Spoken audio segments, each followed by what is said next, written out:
is a live presentation of CBC Sports.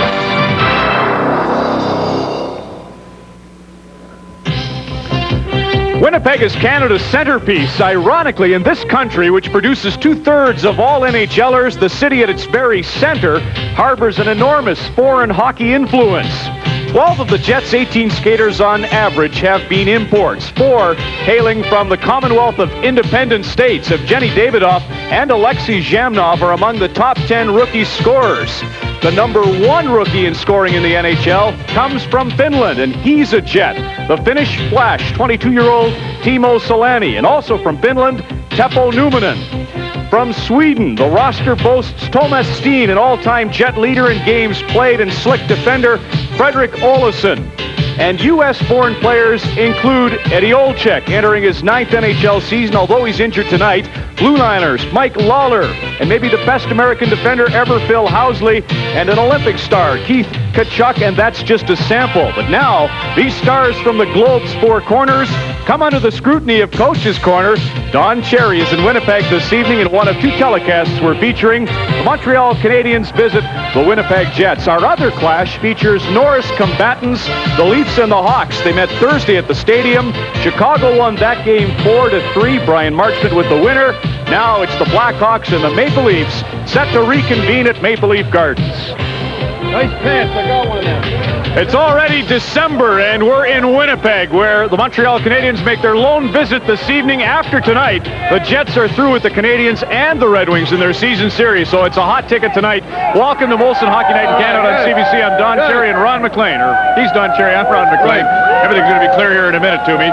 This is a Russian hockey stick, Don, with your autograph. I don't know if you can explain that one, but good luck to you. How about the Jets? All right, I want to ask you now, how many foreigners do the Jets have on their team? They have 14 now that have played. 14. And I include the U.S. And how many does Montreal have foreigners? Does Montreal? One. Where is he? Karnbeck's been playing. He's not even playing. All right.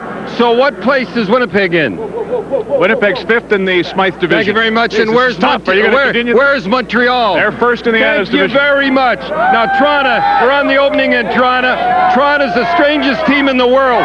They play tough in Chicago. They play tough on the road. They don't play tough at home. They've got to play tough at home. That's their billing. Take it to them there. I wonder if Kenny Baumgartner's going to be playing tonight. I think so. We'll find out. It's the Montreal Canadiens and the Winnipeg Jets here. More from the arena in a couple of moments, but to set the scene on the Chicago Blackhawks at Toronto Maple Leafs, let's go to the Gardens and Chris Cuthbert. Ron, a former Jet, Brian Marchment, is on the spotlight here tonight. He not only scored that game-winning goal Thursday, but this hit on Glenn Anderson has sidelined the Leaf winger for 10 to 14 days with a strained knee. Now, the game wasn't televised. You're watching an excerpt from the coach's video, which has been sent to the league office for possible disciplinary action. What has the Leafs even more upset is that Marchment sidelined Peter Zezel and hit Wendell Clark in the same manner in action last year. Now, Brian Marchment is a Toronto native, says he grew up as a Leaf fan, but he also acknowledges as he comes into Maple Leaf Gardens tonight that Brian Marchment is indeed public enemy number 1. You know, it happened once last year against Peter Zezel too, and it's kind of funny because twice that it's happened to me, it's happened against the Toronto Maple Leafs both times, and they've made a big thing about it. And I'm just going to go out there tonight, play my game, and if it hits there, I'm going to take it. Well, with their thoughts on Brian Marchment, the Blackhawks and the Maple Leafs, let's go upstairs and join Bob Cole and Harry Neal.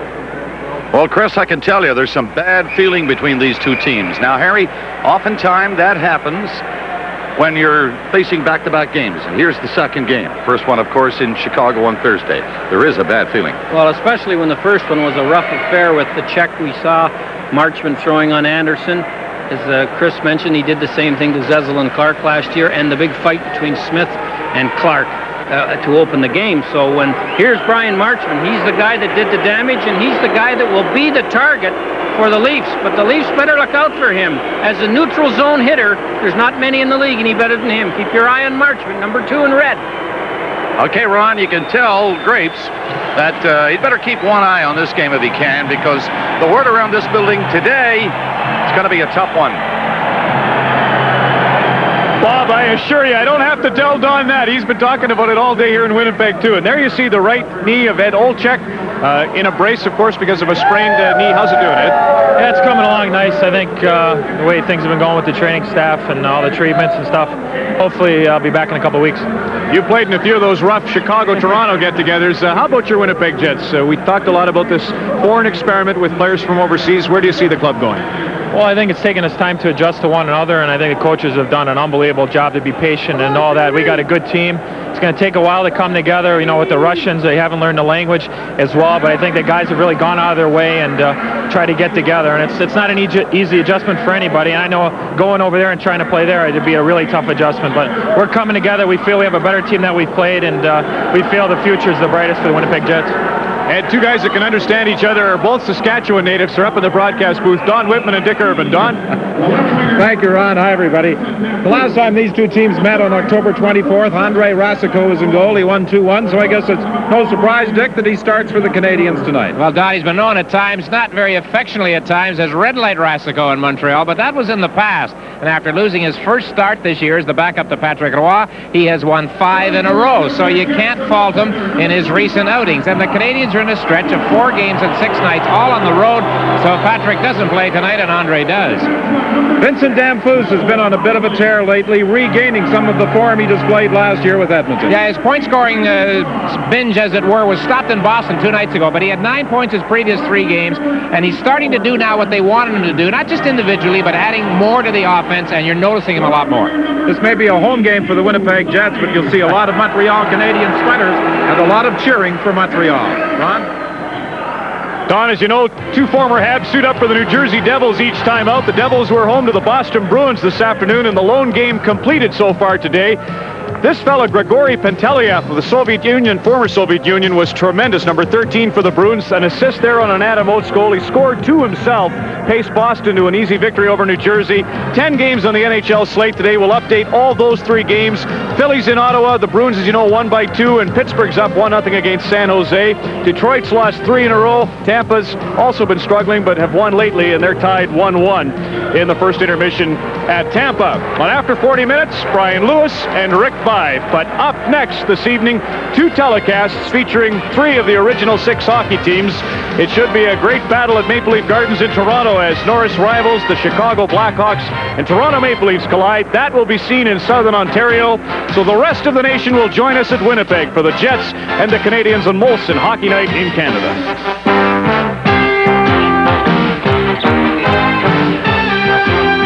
Molson Hockey Night in Canada on CBC is brought to you by Molson Canadiens. What beer's all about. By Ford of Canada, where quality is job one, it's working. And by Imperial Oil and Esso Associates. You're on your way with Esso.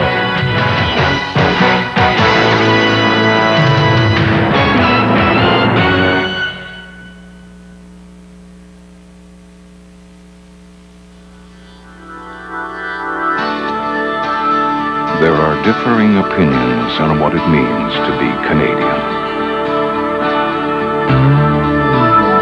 But the classic definition is as follows. To be Canadian, you must be clean, cold, and crisp.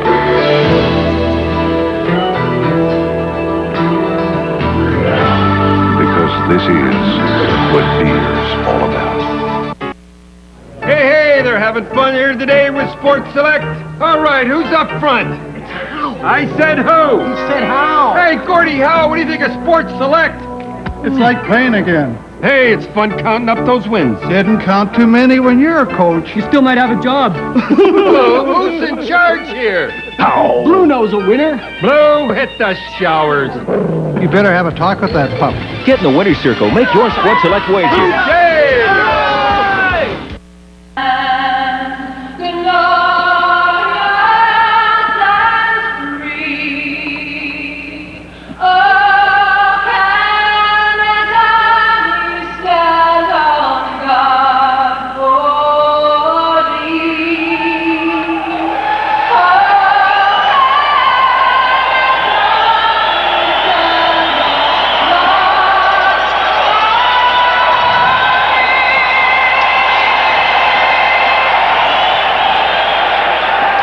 A full house at the Winnipeg Arena tonight to watch the second and final meeting of the season between these two teams. The Canadiens won the first at the Forum on October 24th, 2-1. Mike Magoo is the referee tonight. Ryan Bozak and Dan Shakti are working with him.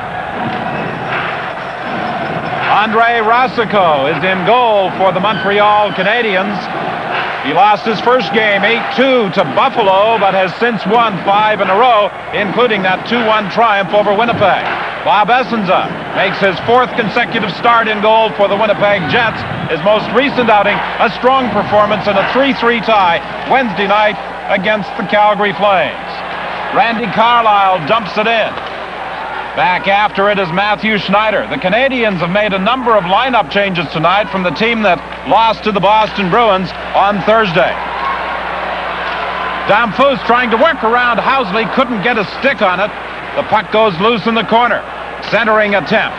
Picked off by Shannon. Shannon throws it into the center ice area, intercepted by the Canadiens.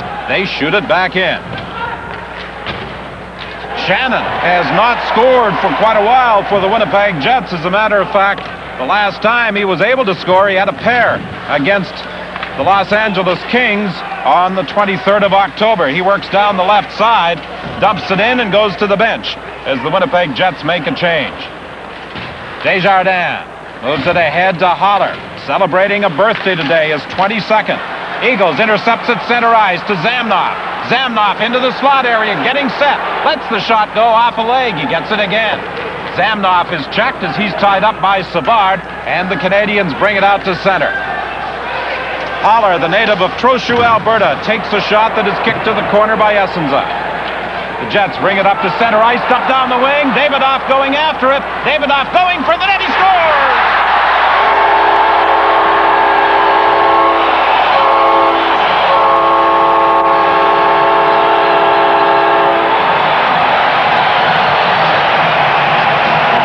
The people in the red sweaters don't get a chance to cheer right off the bat in the crowd.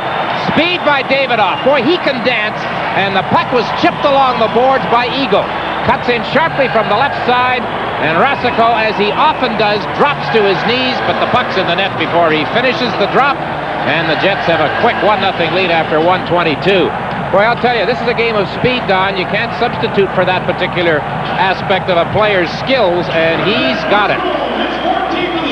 Gene Davidoff with his 14th of the year.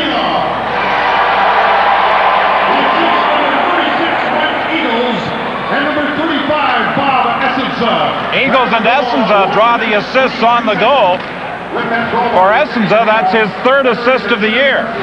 He had 2 the other night in a 3-2 overtime win against San Jose.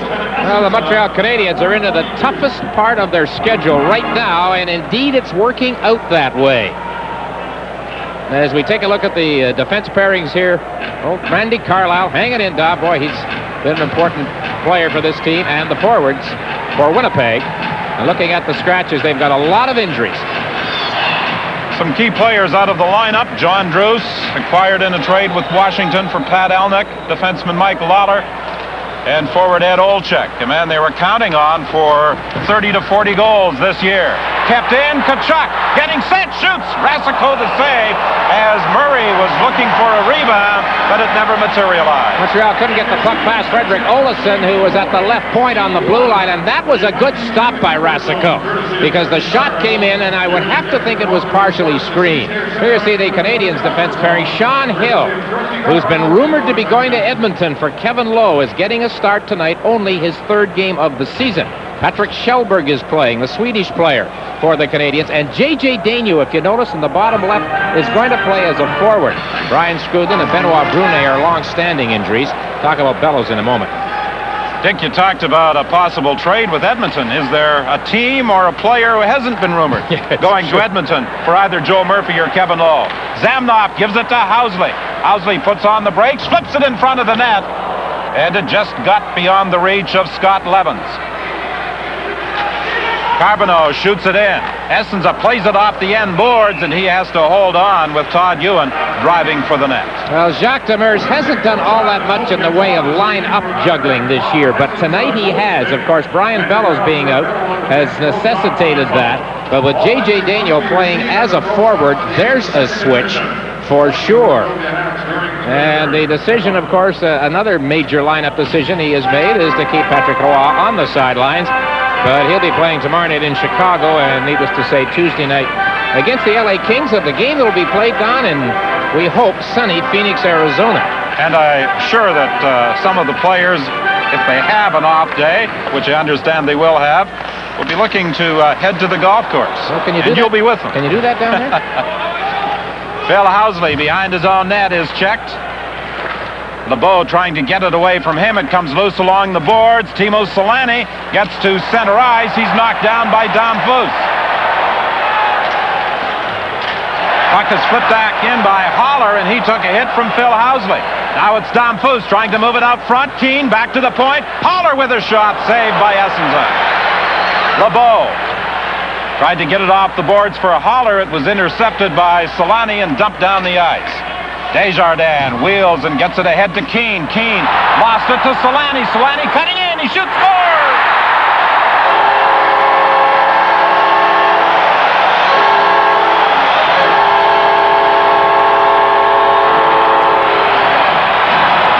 This joint is rocking. The Winnipeg Jets have had 3 big scoring chances in the first 3 minutes. Mike Keane here stopped on a giveaway outside his line. And Solani again, a shot from the left side through the legs of Rasico, who is off to a very shaky start, as are all the Canadiens. This is a team, Montreal, has had to play a lot of catch-up hockey this year, and they've been better doing it. But I'll tell you, they haven't been down this fast this early, or this far this early, I don't think, this season. Timo Solani with his 18th goal of the year unassisted. Solani, the leading goal scorer among rookies. So 2 of the first-year players with the Jets, Davidoff and Solani, have staked them to a 2-0 lead. Zamnoff wheels out of his own zone for Davidoff. Coming in across the line with Eagles. Eagles goes to the net, but in the process, he put himself offside. And now with an update, here's Ron McLean. Thank you, Don. It's already been a frisky game at Maple Leaf Gardens in Toronto. We'll show you the game's opening goal. 18 seconds in. That's Chelios and Belfour behind the net in Chicago territory. Number 21 white is Mark Osborne. He'll come in and bat Chelios. Well, actually, it's Belfour's stick that gets Chelios. I thought it was Osborne, but Osborne steals the puck. Belfour is worried about his defender. And in the interim, second goal of the year for Mark Osborne makes it 1-0 Toronto. 2-0 Winnipeg with 16:33 remaining in the opening period. Davidoff and Solani have scored for Winnipeg. 46 of the Winnipeg Jets' 86 goals this year have been scored by first-year players. They were looking for production from those rookies, but I don't think anyone anticipated they would come up with quite as many goals. Davidoff starts out with Eagles. The 2 of them cross. He leaves it for Zamnoff to Eagles. Back to Zamnoff for Davidoff. He shoots. It deflects off his stick. Brisebois starts back for Montreal. Good early pace to the hockey game on the part of the Winnipeg Jets. They came out ready to skate. They showed signs of improvement in their most recent outing in a 3-3 tie with Calgary. Troy Murray getting set. He shoots, fires it wide. Tkachuk throws it out front. And Butsy Eriksson couldn't get a stick on it. Kjellberg now for Leclerc. He shoots up high on Essenza. The puck loose at the side of the net. Kjellberg gets it again. He throws it to the other corner. Odeline pinches in from the point. Leclerc in the corner for Montreal.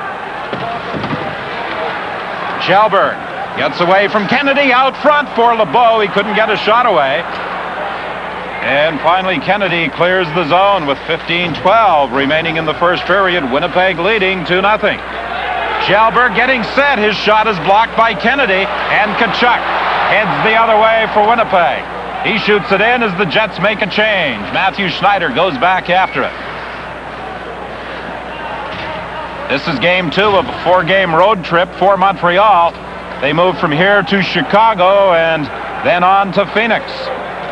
Todd Ewan couldn't handle the pass at center ice. The Jets, after tonight, head on a 3-game road swing that will take them to Pittsburgh, Washington, and Long Island. Ewan along the boards. Randy Carlyle pinches in from the point. Finally, the Canadiens pick it up. Schneider gets to the Winnipeg line, shoots it in. Essenza throws it to the corner for Randy Carlyle.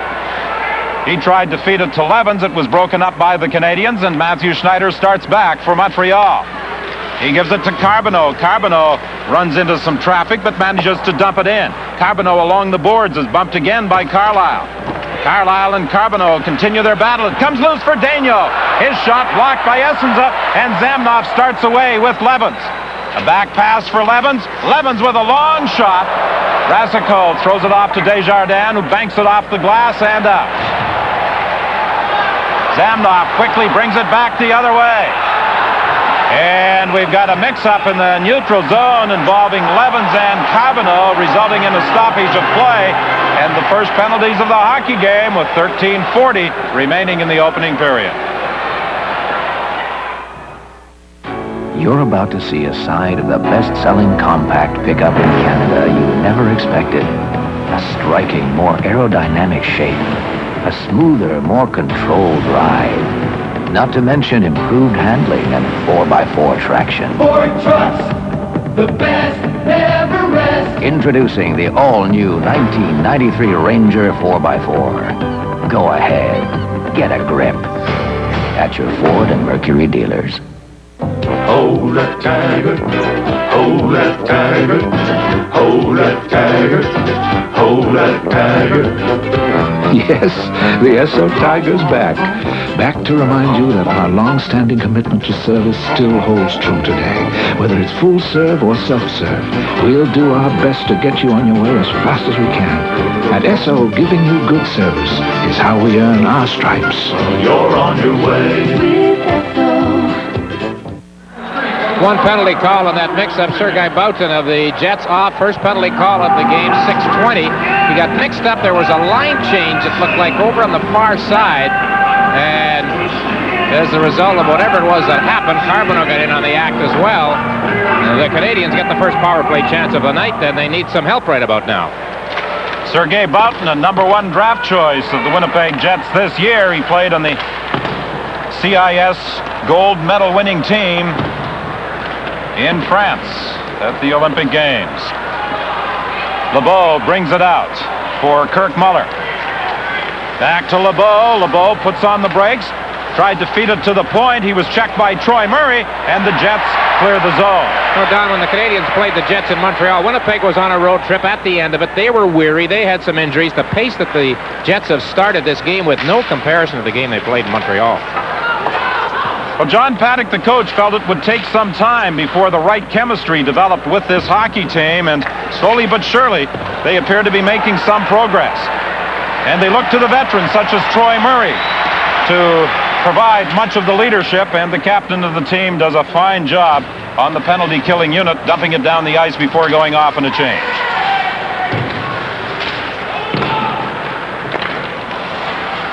Frederick Olesen tries to whip it out along the boards, kept in by the Canadiens. Savard gets it to Damphousse. Damphousse back to Savard. Savard behind the goal, trying to work out front for Damphousse. A backhand shot, and Essenza is able to grab it and hold it for a face-off with 39 seconds remaining in the penalty to Boutin. Vincent Damphousse has one of the best backhands on the hockey team for Montreal, but he didn't get good wood on it, as the saying goes. I think if the Jets were studying the video of the Montreal-Boston game from Thursday, they saw some very tough checking and close checking by the Bruins inside their blue line, and they would like to do a bit of the same to the Canadiens here tonight. There's the Damphousse chance, and he didn't get the good shot away. Damphousse has a ways to go if he hopes to duplicate his performance of last year when he had 38 goals for the Edmonton Oilers. He has scored 9 times thus far this season. The face-off to the left of Essenza. Eagles in the circle against Savard. Troy Murray moved prior to the puck being dropped. Kennedy flips it around the boards. Haller will keep it in at the point. He tried to chip it along the boards. Centering attempt blocked. Karnback gets it. Savard back to Haller. Haller over to the other side to Desjardins. He gets set, couldn't get a shot away. Gives it to Leclerc. Back to Desjardins to Leclerc. Over to Haller, moving in. He shoots, and the puck is blocked by Kennedy. Murray along the boards. He and Savard battle for it. It comes loose, and Kennedy knocks it down the ice. Second time tonight that the much-traveled Dean Kennedy came up with a good defensive save, blocking a shot for Winnipeg. And after the puck was fired out of the zone, Kennedy and Haller did some pushing and bumping, and both of them went down. Winnipeg back at full strength, a deflection in front of the net. Karnbach steered it towards the goal, but Essenza made the save. Now in the corner, Leclerc trying to control it. He leaves it there for Savard. Savard is checked. Shannon kicks it out to center ice. Along the boards, Darren Shannon gets it free to Randy Carlyle. Carlyle drives it to the corner. Thomas Steen races after it. He's tied up, and the puck is flipped to the boards by Odeline. Odeline takes a hit from Tkachuk. Rink-wide pass broken up by Carlyle, and the veteran rearguard dumps it in. 10:55 remaining in the opening period. 2-0 Winnipeg. Steen attempted to play it back to the point. He was checked by J.J. Daigneault. Now Carlyle shoots it in. Todd Ewan starts out slowly for the Canadiens. J.J. Daigneault playing a wing tonight, returning to the Montreal lineup. Couldn't control it. Tkachuk frees it for Thomas Steen, and it was broken up by Schneider, or Winnipeg would have been in on Rasico 2-on-1. Solani lost his stick. He goes to the bench. Davidoff comes on the ice. Zamnoff, long shot. That's gloved by Rasico. He leaves it there for Schneider. Damphus frees it for Carbonneau. He dumps it in and goes to the bench in a change. A lot of the players, Dick, seem to be having problems as they attempt to make a turn. They're slipping and falling. We've seen that a number of times tonight. Mike Keane, Winnipeg native, throws it into the slot. Brisebois with a shot, and a great save by Essenza. That's the first good open chance Montreal has had at a shot. Both Winnipeg goals came likewise. Fans react as Keane steps into Tkachuk. LeBeau gains the line for Keane. Keane's shot, that deflects off a leg, and there's a penalty coming up with 9:32 remaining in the period. You're as cold as ice. Molson introduces a beer Cold as ice, I know. unlike any other. Oh, yes, I know. It's been imitated, You're as cold as ice. but never duplicated. Cold as ice, I know. Cold filtered Miller Genuine Draft. Get out of the old. Get into the cold.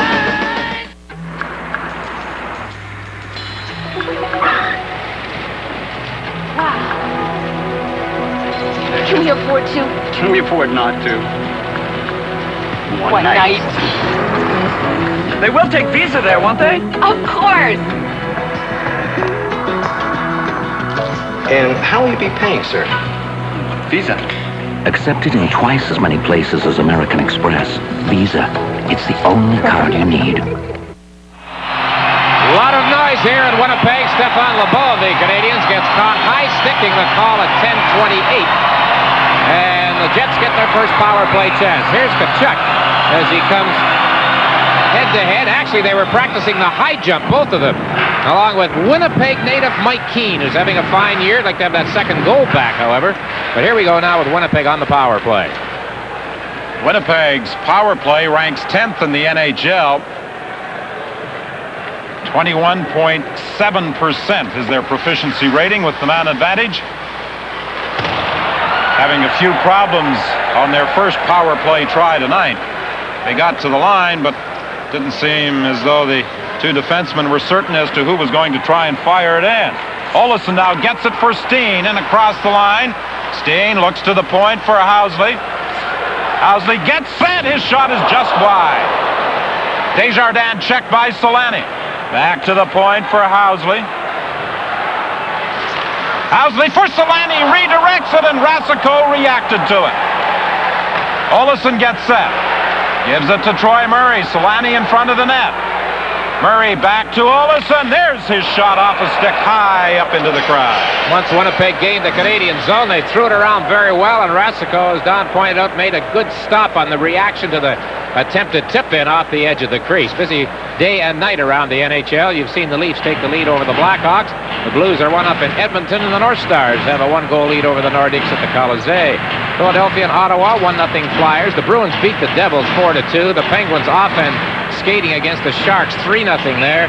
Caps tied with the Islanders, and it's a shootout. Look at the 6 goals in the first period in Tampa Bay. The Lightning and the Red Wings tied. A lot of people thought after the quick start of the Lightning that the bubble might burst as the teams approached mid-season, but it appears as though Terry Crisp still has that team working extremely well. Zamnoff gains the line, slips it in for Tkachuk. Tkachuk shoots. Tried to go after the rebound and was tied up by Matthew Schneider. Can't wonder at the start of this game, Don, if Patrick Roy was going to get the night off.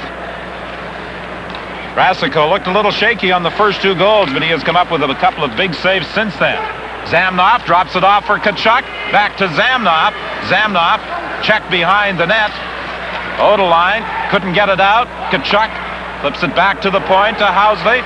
Over to Olsen. His shot hit a leg in front. Tkachuk gets up slowly. That shot by Olsen hit the Winnipeg rookie. He's going to stay out there, however, with 9 seconds remaining in the penalty to LeBeau, and this should effectively take the final seconds off the clock. Housley for Davidoff. Davidoff winds up and fires it wide. He can shoot the puck, as his 14 goals this year will attest. The Canadiens back at full strength. Domfusin across the line. It was offside in Montreal. 7:18 remains in the first period, with the Jets in front by 2. Come on, Rufus, find it. Find it. Oliver, you're not looking for your presents, are you? No, just tidying up a bit. No one can resist all 4 McDonald's Looney Tunes plush toys. A different one each week for $2.89 each, 50 cents of which will be donated to Ronald McDonald Children's Charities. What you want is what you get. Rufus! At McDonald's today. We didn't know why Dave wanted to stop in this town. I promised Mom I'd look up a family. Family friend? Seems you went to see this girl, Doreen? Yes. I'm a friend of Doreen's. Doreen's in the other room. Well, he got all he could handle. Hi, Doreen. So you've met Doreen Kim. Excuse me, I gotta make a phone call. We would have helped him out. Guys, you gotta get over here. But we were kind of occupied. He says no way. Molson Canadian, with beers all about. Back with an update from the Civic Center in Ottawa, where the Philadelphia Flyers are the visitors. That's Turgeon going around the net and feeding to Dave Archibald, who in his 14th game as a Senator gets his first goal, and it's now 1-1, the Flyers and the Sens at Ottawa. You know, Dick, for a time this year, the Winnipeg Jets were hoping that the Senators might just erase one of their records from the National Hockey League book, and that was the 30 consecutive losses, but they managed to put an end to the string they had going. LeBeau, back of the net, thrown out front, nobody in position. It slides all the way down the ice. Rasico leaves it there for Desjardins. He's being watched by Butsy Eriksson, playing his first game in the National Hockey League in 13 months. LeBeau tried to flip it ahead for Keane, broken up by Teppo Newman, and lead pass for Eagles. He shoots, glove save by Rasico, as Eagles was looking for the far corner. I don't know, Don, if it's the European influence in this lineup as I look at Winnipeg here tonight, but the motion that they are showing, and what was it they used to talk about, Herb Brooks, with the circles and all of that, but they are just moving very easily. They're skating very easily and making some lovely plays. And the 2 goals they've scored, they took advantage of Canadian miscues, certainly, but it was that all alone and with a chance to score type of situation, and they scored both times, including one by Selene. Timo Solani, the Rookie of the Month for October in the National Hockey League, and he leads rookie scoring in the NHL. 6:43 remaining in the first period. The draw back to Olsen, his shot, and that is wide off the glass. Savard working against Kennedy. Kennedy couldn't control it. Karnback couldn't center. John LeBlanc for Winnipeg to Keith Tkachuk. Tkachuk has stopped and spun around at the line. Ronan shoots it back in for Montreal. Essenza plays it along the glass for Troy Murray. He's having some problems trying to get out. Finally decides to fire it to an open wing. Now Kennedy takes over for the Jets. Over to Frederick Olesen. The Jets have 6 defensemen dressed for tonight's game. On occasion this year, they have dressed 7 of them. An icing call against Winnipeg with 6 minutes remaining. Talking with John Paddock, the Jet coach this morning, he kind of dates his team's current play back to that game in Montreal. And this will be their 10th, like he says, in the 10 games from around that time. If they win this game tonight, he's very satisfied with what they will have accomplished in that time. And he's got a cold. He coughed a lot this morning, too. He's been bothered by a cold throughout most of the season. I think he's probably had a few more gray hairs since the season started, too. He's been worried at times about the play of certain of his performers that he expected to do well. Here's Leclerc. He couldn't get the shot away as he was checked by Housley. He comes back 3-on-2 with Steen and Shannon. Drop pass for Housley. Over for Solani, and it was deflected away from him and brought out by Kirk Muller. He gives it to Schellberg. Back to Muller. He winds up. Saved by Essenza. Leclerc leaves it for Muller. Muller being bothered by Carlisle. He gives it to Schellberg. Schellberg checked. The puck goes loose. Steen trying to get to it. It's loose in front of the net. And finally, Housley gets it over to Carlisle, to Shannon. Shannon moves into the center area. On the wing for Steen. Steen takes a big hit from Schneider. Bowden with the puck and a backhand shot. It goes wide. Solani keeps it in. Rasico behind his net, playing it along the boards. Boughton pinches in from the point. He knocks Schellberg down. Shannon with a backhander as the puck came loose and it went wide. Solani to Numina. He shoots it back to the net. Shannon can't get to it, and Schneider starts away for Montreal. 4:46 remaining in the period. Davidoff and Solani have scored for Winnipeg. Bowden steps into Carbonneau. Zamnoff uses the boards to chip it along. Feeds it now to Eagles. Over to Davidoff. Davidoff dumps it in. Rasico plays it around for Daigneault. He takes a hit from Eagles. Haller for Ewan. And Ewan was able to slip it past Numinen, who read the play well and raced in from the point. Puck bounces away from Davidoff. Ewan brings it in, but he didn't wait long enough. J.J. Daigneault was still inside the Winnipeg line. Canadiens with 2 fairly regular forwards on the sidelines. Gilbert Dion has been benched because of his play, and Brian Bellows is hurt. That's a bit of a story. So look at Matthew Schneider. Jacques Demers said about a week ago he's playing in Norris Trophy fashion. He hasn't really done all that much hitting, but that was a good one. And he laid on here a moment ago. Back to... This is Boughton after Schellberg here. Back to Brian Bellows. This is the first game he's missed after 267 consecutive games. Last 3 full seasons of Minnesota. He had the 3rd longest consecutive game streak amongst active players, but he has an injury in his shoulder and neck area. Suffered in Boston the other night. Kennedy having some problems. Wisely decides to dump it out of the zone. The Canadiens shoot it back in. Olesen being pressured by LeBeau. Troy Murray, the captain, comes back to help out.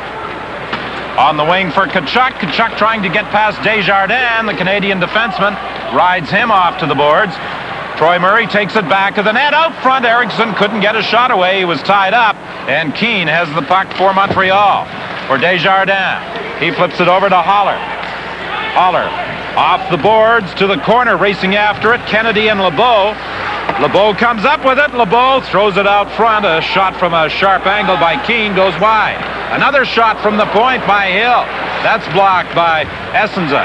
Now LeBeau tried to feed Damphus. It's intercepted by Kennedy, and he plays it down the ice as the Jets make a change with 3:04 remaining. Montreal also changes up as the Canadiens flip it to center ice. Ronan fires it to the corner. Karn back after it. He tried to feed Savard. It bounced behind him. Carlisle along the boards. Having some problems moving it. Gets it back of the net now to Phil Housley. He goes the other way to Davidoff. Davidoff, rink wide, intercepted by Ronan. His shot deflects off Carlisle's stick and up into the crowd with 2:36 left in the opening period. The beat goes on. The beat goes on. Drums keep pounding rhythm to the brain. They may not know that Ford offers standard dual airbags and available anti-lock brakes on more models than any other manufacturer. But in time, we're certain they'll grow to appreciate it. The fact that we offer standard dual airbags and available anti-lock brakes on more models than any other manufacturer was worth repeating. At Ford of Canada, we're committed to making safety an important part of your future. The beat goes on. The beat goes on. Drums keep pounding a rhythm to the brain.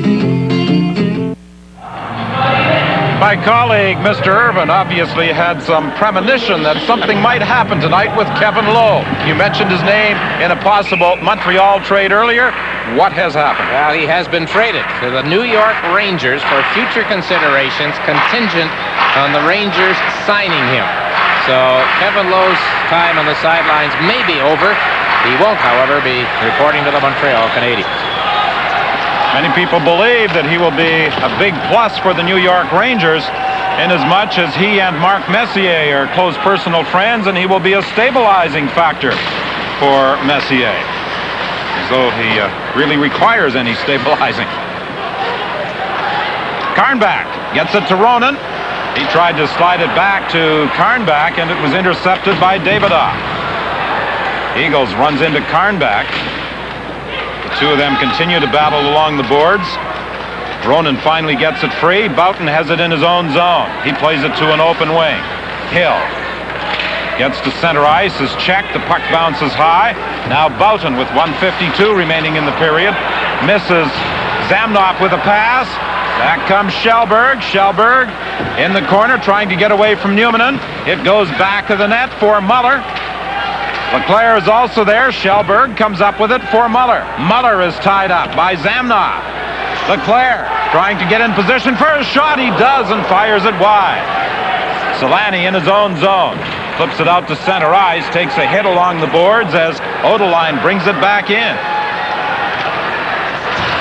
Odeline for Leclerc. He couldn't get a good shot away. Solani starts back for Winnipeg with Shannon. Solani with the speed going for the net. Rasico the save. One of the big pluses of Teemu Solani is the tremendous speed, and the Montreal defenseman realizes just how fast he is. Coming up, needless to say, I think he'll be without his hat, though. I'm not sure. He may wear the big hat in the coach's corner. Don Cherry, our Hometown Heroes feature tonight, focuses on Prince Albert, Saskatchewan. You know, the Canadiens got caught with rookie Patrick Kjellberg back playing defense for Lyle Odeline, who had rushed up the ice, and it was Kjellberg that Solani turned on the Jets against, going down that left side, and the rookie was all at sea there trying to be a defenseman against the speed of the Jets rookie forward. But Rasico made a pretty good stop. Held his ground that time. Solani has already scored tonight and has had a couple of other good scoring opportunities, one of them on the power play and the most recent foray into the Montreal zone.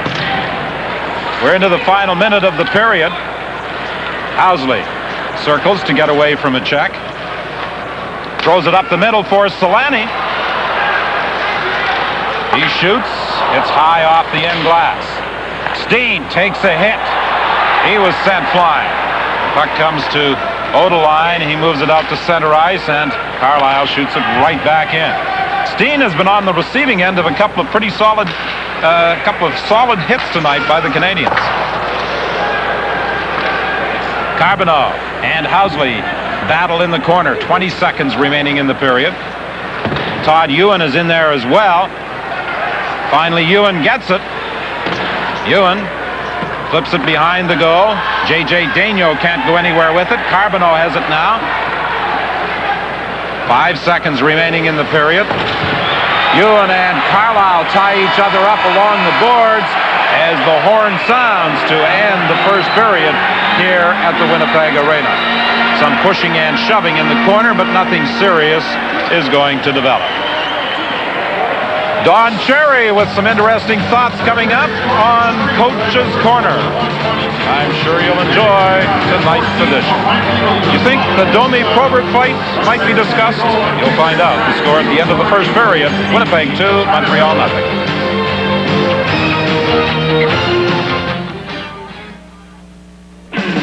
This is the party of the year. You can't miss it. You just go down the highway, 2 laps and right. Party. That guy said left, huh? I'm pretty sure he said left. He definitely said left. Polka party. Oh, personal affirmation? R for reverse. We're out of here. Hey, what, you get lost? Gentlemen, welcome to the Center for Personal Affirmation. Molson Canadian, with beers all about.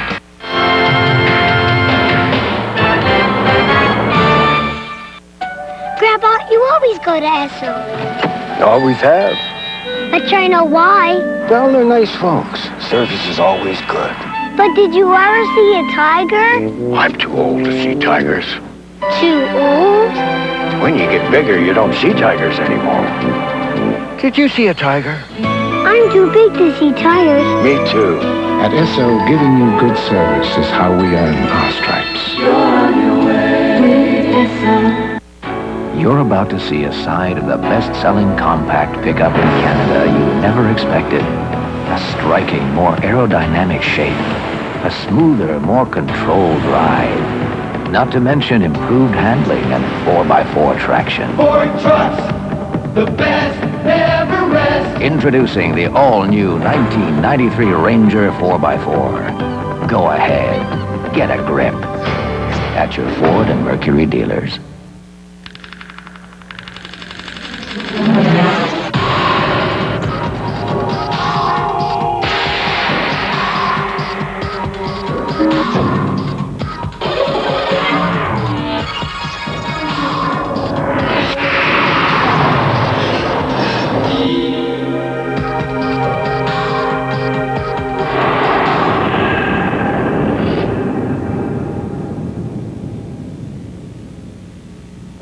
Okay, guy, let me give you a tip. Spoon. Joey, I hear you want to marry my daughter. Well, actually, yeah. See this bowl of chunky? It's loaded with tender meatballs and pasta. You eat it with a fork or with a spoon? I eat it with a fork. I use a spoon! But I respect a man with a mind of his own. Welcome to the family. Chunky, the soup that eats like a meal.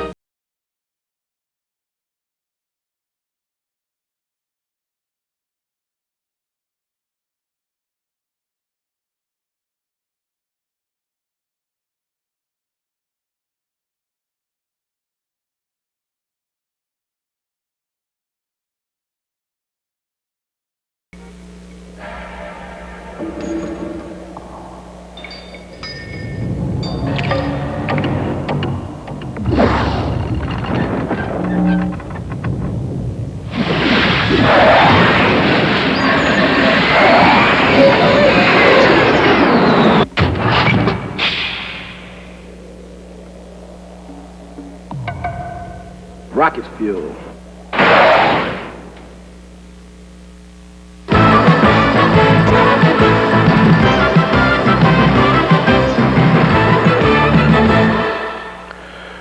Last night at the Keystone Center in Brandon, Manitoba, the Wheat Kings played against the Portland Winterhawks, a battle of first-place teams, and Trevor Robbins in goal for Brandon was terrific. So was Joaquin Gage, who's Edmonton property for the Portland Winterhawks. Trevor had gone to camp as a free agent in Tampa. He played terrifically well, but they had 5 goaltenders in their lineup, so they didn't sign him. Manorium's one of them, so they did not sign Trevor, but he did sign yesterday 2 years with an option with San Jose, and he looked great. Great hit, great poke check, and a great save in the final moments of a 3-2 but 4-2 win with an empty Junior net. Hockey, great. And that's from CKLQ, the voice of the Wheat Kings for you, Don. Thank you very much. I appreciate it, Trevor and the boys. Now, I want to talk about a good friend of mine who died last week, Jack Caffrey. He was a teammate of mine in Springfield. God love him. The funny thing is, I just thought of something. I haven't seen him since the 50s.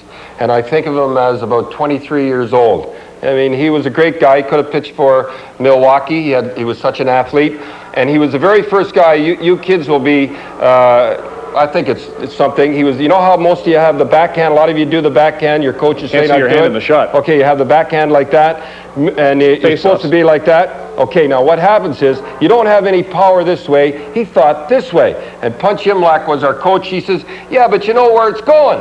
He says, yeah, back to our defense. He was the very first guy I saw in my career that used to suck in the other guys with draws at center ice. You know what that means? Well, anyhow, what it means, I know you wouldn't. He'd let them have the draws at center ice and at the blue lines, and then when it counted in the ends, he'd murder them. Great guy, Jack Caffrey. Never heard of that, but I'll watch for it. What other tips do you have for us, Coach? Well, you know, I was watching in Vancouver. I was watching, I think it was Reichel coming down on the side, and he was a right-hand shot coming down off his wrong wing. He was a left-hand shot, coming down the right side off his wrong wing. I saw the defenseman go over, and it was almost like a breakaway. Now, I know you kids, you defensemen, have always been told by your coaches to stay in the middle and force the guy, then go over the pass. Wait a minute.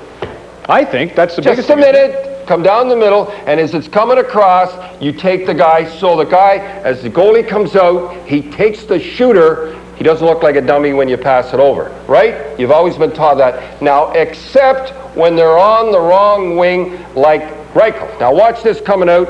Roberts has got the puck. Roberts get the puck now. He gives it to Reichel. See this here now? Left-hand shot coming down. Give it over to him, Robert. Attaboy. Now he comes over. Now watch the defenseman. He's doing it right so far, but he goes over to Roberts and gives him the whole net.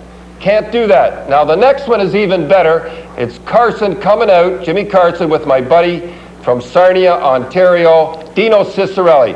Now Dino sifts it over to him. Now watch this defenseman go right over with Dino. You can't do that. You give him a breakaway. So you got to stay in the middle more, guys. I know the goalie always says he doesn't. Jerry Jeevers used to say Jerry Jeevers, I told you, he used to say that all the time.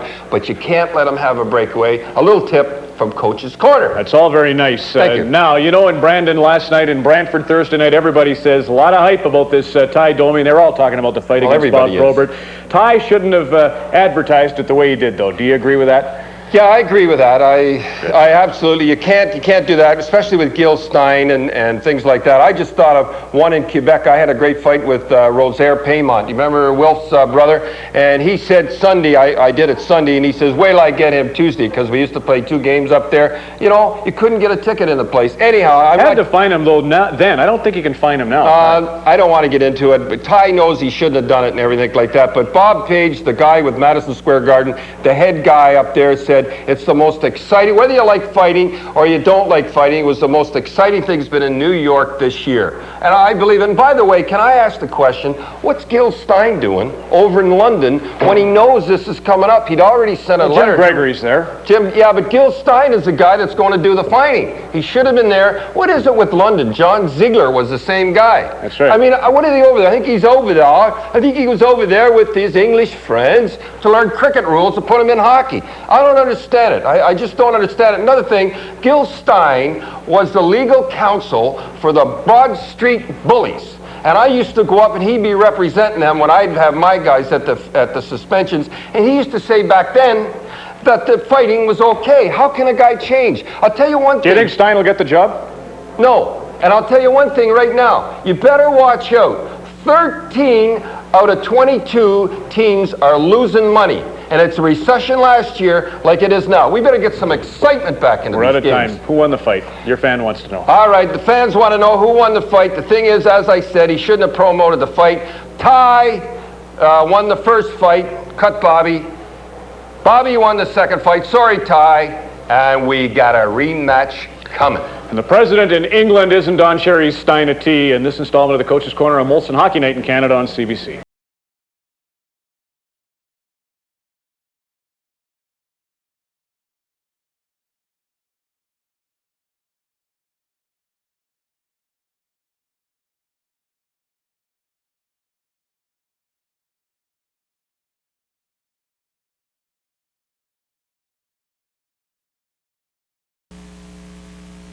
Canada has one of the best healthcare systems in the world. But let's face it, we have a serious challenge with rising costs. And one of the best ways of keeping costs down is to develop more new prescription medicines that control disease, that reduce the need for hospital treatment or surgery. And that saves Canada's healthcare system hundreds of millions of dollars.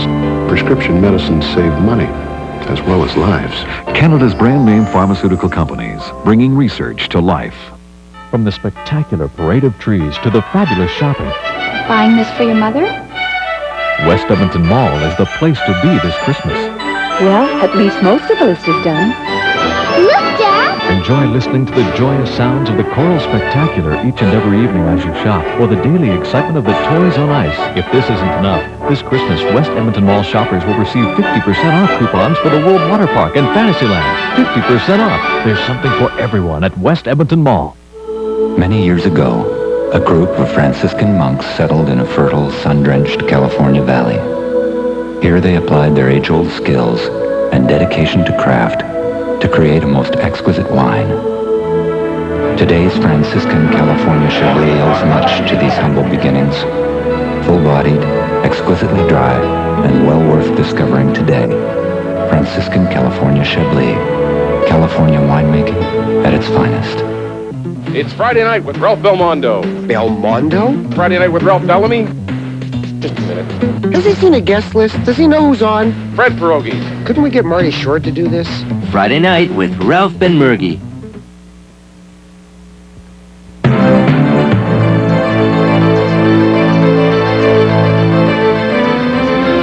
Good evening. I am Kathy Daly, live at Edmonton's Agricom at Northlands. And I'm Bob Chomick, and we're here tonight to bring you live updates in the intermissions of the hockey game from the Progressive Conservative Leadership Convention in Edmonton. Alberta Tories, they've been voting all day long. The polls have just closed, and within a couple of hours, Albertans will have a new premier tonight. They have a choice between two people, Health Minister Nancy Betkowski and Environment Minister Ralph Klein. This after last weekend's runoff vote. And the events there took place in Calgary. We're in Edmonton tonight. Graham Thompson is as well. He's our legislative reporter, and he's been with the Nancy Betkowski camp tonight. Graham Thompson, let's go to you now. Hi. Hi. Last week, Betkowski finished just one vote ahead of Ralph Klein on the initial ballot. Since then, 6 of the losing candidates have joined her campaign to form a mega team to get the vote out. They say they have done that today, predicting a heavy turnout tonight in favor of Nancy Betkowski. Kathy? Okay. Des Kilfoyle has been following the Ralph Klein campaign. Des? Hi, Bob. Yes, Klein says that a lot of people come up to him this week and said, look, sorry, Ralph, we thought you had it in the bag, so we didn't bother to come out to vote. He says that heavy turnout, especially in rural areas, means that that's not going to happen again. The other thing Klein says is that he's got the angry vote. A lot of people think that it was wrong for the other candidates to go to Betkowski. They think that that's the old-style politics, trying to swing the vote like the old delegate selection process. Klein says that he's going to get a lot of those votes in protest. Bob? Okay, thank you, Des Kilfoyle. All right, here's the rundown for tonight at the Agricom. The Tories are now beginning to assemble now that the polls have closed. In about a half an hour, they'll be paying tribute to outgoing Premier Don Getty. We should start seeing results of this vote because the polls have actually just closed now at 7 o'clock, and we should start seeing results, first results between 8:15 and 8:30. We'll be back in the second intermission and also at 9 o'clock tonight. And we'll speak with the winner, among other things.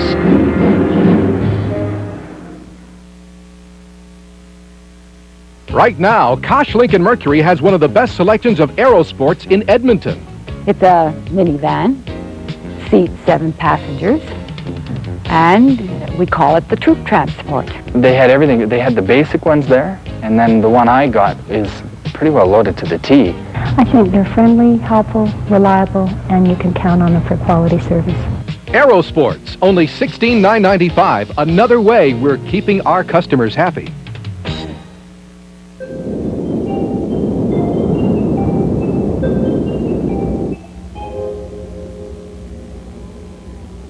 This Christmas, get $220 off this Radio Shack Pocket cellular phone. It's packed with technology, yet weighs just 10 ounces, and everyone who buys a handheld cellular phone receives a great Christmas gift.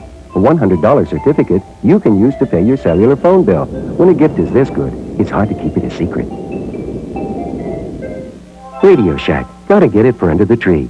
Come to the store that specializes in great prices and old-fashioned friendly service. The store where smiles... It keeps going and going. Energizer. Absolutely nothing lasts longer. Beauty and the Beast, the ultimate adventure. Will the princess escape, or is her fate? It keeps going and going. Energizer. Absolutely nothing lasts longer.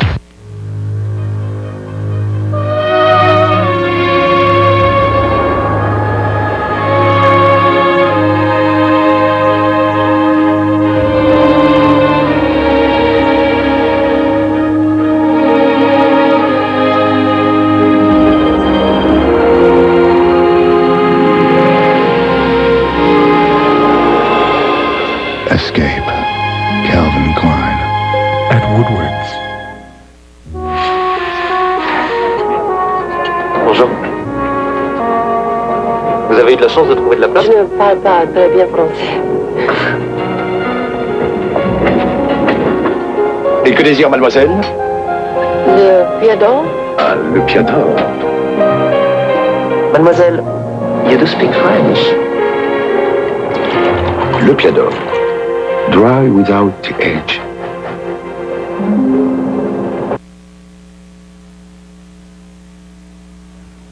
This portion of Molson Hockey Night in Canada on CBC was brought to you in part by Ford of Canada, where quality is job one, it's working.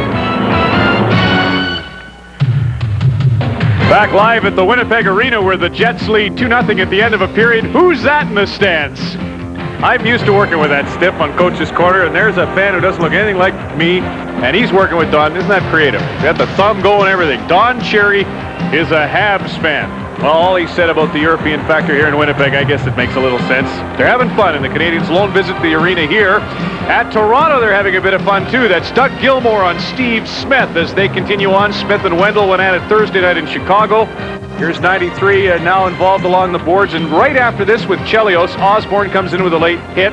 Ron Hogarth really has his hands full as he tries to deal with Chelios, and here's Sylvain Lefebvre and Rob Brown. They waltzed for a while, finally got into it, and of course, you can see what happened there.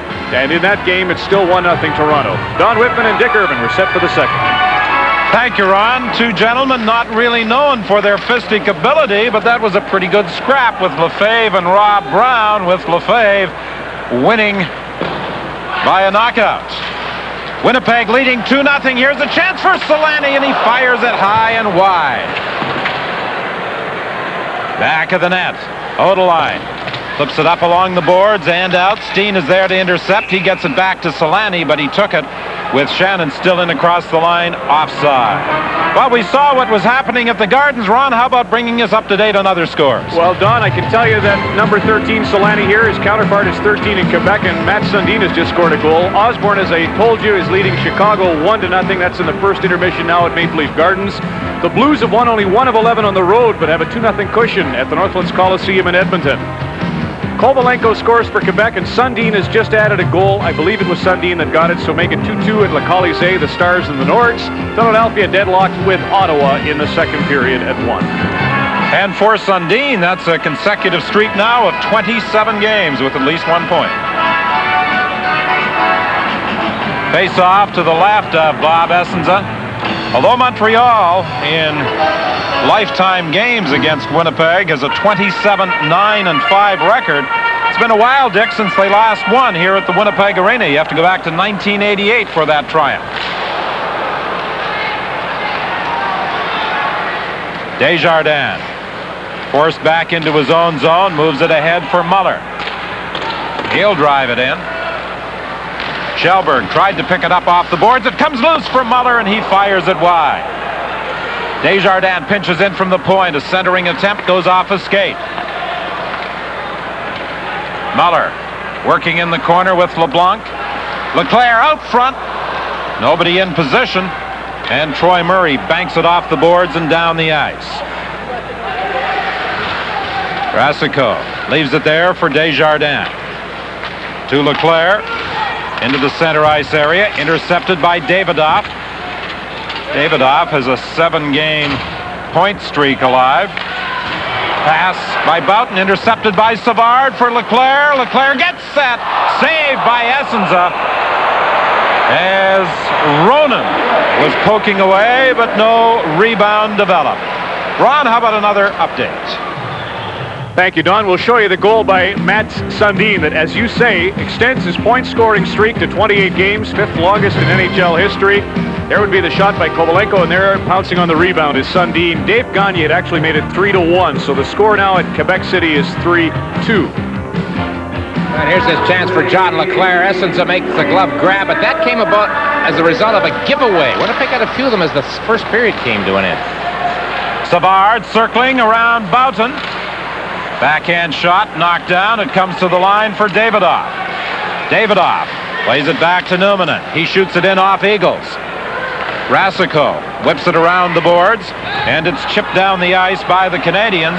Numminen races back after it and plays it away from Savard. Karnback has to wait for Savard to get onside. He dumps it to the corner. Ronan tried to throw it out front, couldn't control it. Savard picks it up in the corner. Savard drops it off for Ronan. Ronan tried to get it back to Savard, and it's dumped down the ice by Numminen. Sean Hill banks it off the boards for Karnback. He couldn't control it. Boughton goes back after it. He whips it around the boards for Romanek. He can't control. Carlisle loses it. Puck comes loose. Back to the point for Odeline. Long shot, and Essenza out of the net to make the save. Zamnoff now for Davidoff. Davidoff getting set, shoots, saved by Rasico. Ronan banks it off the boards and down the ice. Carlisle races back after it. This will be an icing call against the Canadiens with 7:24 remaining in the period. Don, what's the feeling here in Winnipeg about the international flavor of the Jets, including players like Jamnoff? Well, Winnipeg hockey fans have been waiting a long time for many of these star European players to join the hockey team. But an interesting comment by Tikhonov when Zamnoff played for him with Red Army. He said he seems to be enjoying life too much. Maybe he should get married.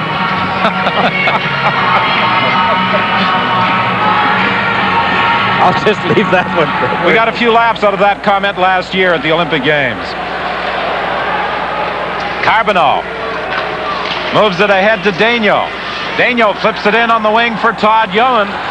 Ewan tied up and checked by Troy Murray. Back to the point now for Schneider. His shot knocked down by Essenza, and even though he's down, the Winnipeg goaltender is able to reach out with a stick and pull it into his body. Well, I first broadcast Randy Carlisle, I guess, with the Toronto Maple Leafs, and then on to Pittsburgh, where he was the Norris Trophy winner. And here he is, one of the very few non-helmeted players, one's assist shy of 500. Again, the Canadiens get the shot through Schneider. I would think that this is Montreal's weakest offensive lineup that they've had in uniform this season. What with Bellows injured and Dion benched, and you have people like Karnback and Schellberg with no points in their NHL career. Ronan with just 2 goals. Daigneault playing as a forward, normally a defenseman. Different look. Eagles can't get it out. Odeline has his shot blocked by Carlisle, who is playing in his 1,044th game tonight. Here's Housley moving up in the play, throws it in front. Broken up by the Canadiens. LeBeau starts back. Lead pass too far for Damphus. Carlisle gives it to Solani. Solani skates away from LeBeau. Solani tried to split the defense, was checked, and Odeline starts back for the Canadiens. To Schneider. Long shot kicked to the corner by Essenza. Shannon frees it for Solani. Coming in on Schneider. Solani takes a shot. It went off Schneider to the corner. The two of them bump, and Schneider moves it ahead. For LeBeau, who takes a hit. He gets it back, however, to Schneider, who dumps it in and then goes to the bench for a change. Housley couldn't control it. Chopped back to the corner. Muller bumps with Murray. Housley tries to get it out again. Throws it rink wide for Shannon. Shannon dumps it in. Rasico for Desjardins. Holler takes a bump from Troy Murray. Damphus with it for Montreal. 2-0. Winnipeg leads. Holler with a long shot. That handcuffed Essenza, but it dropped in front of him, and he covered up for a face-off. 15:36 remains in the period, and we'll return to the Winnipeg Arena after this message. Hold it, back it up, forward. Jeez, I'm starting to sound a lot like Howie. What are these two guys wagering on tonight's Sports Select game? You don't have to be a rocket surgeon to know who's who. When you make a Sports Select wager, you become part of the battle. And when you get a game winner... Oh, look at that guy. Hey, somebody tell that other guy to get a life. Flo, tell him to get into the game. Lou knows a winner. Play Pro Line and over-under. Toyota trucks. It doesn't get any better than this, but it does get bigger. Introducing the Toyota T100 with a bigger cab so it comfortably seats 3 adults and a bigger bed so it easily carries a full 4x8 payload. The Toyota T100, the biggest import truck in Canada. Now you get to choose between better and bigger and better. Toyota trucks. It just doesn't get any better than this.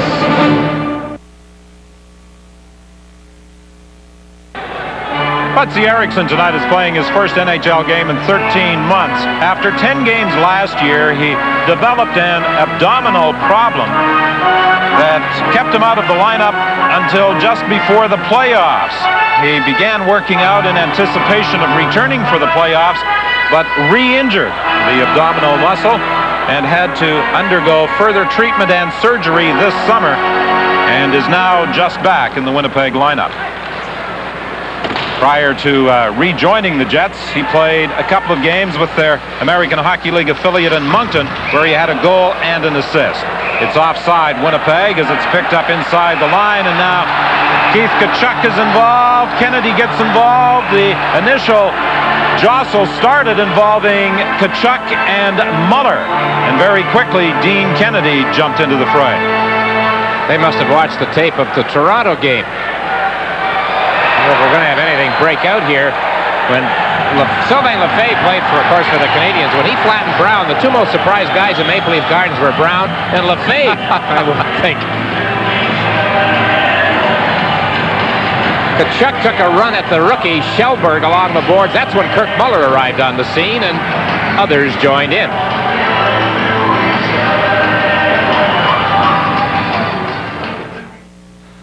Hold that tiger, hold that tiger, hold that tiger, hold that tiger. Yes, the Esso Tiger's back. Back to remind you that our long-standing commitment to service still holds true today. Whether it's full serve or self-serve, we'll do our best to get you on your way as fast as we can. At Esso, giving you good service is how we earn our stripes. You're on your way. Muller and Tkachuk in the box, and the Winnipeg rookie having a bit of a laugh. Now he picks up 2 minors for charging, which I guess was the initial call on Schellberg, like right there, and then he got involved with Kirk Muller right there. So Muller gets 2, but the Winnipeg player gets 4, and the Canadiens get a power play opportunity, only their second of the hockey game. They need a goal as the Jets lead by 2. Montreal's power play has not been working nearly as well this year as Coach Jacques Demers would like. They are ranked 19th overall in the NHL this season. Yeah, but about 2 weeks ago they were 23rd. So they have made strides. Bit of progress.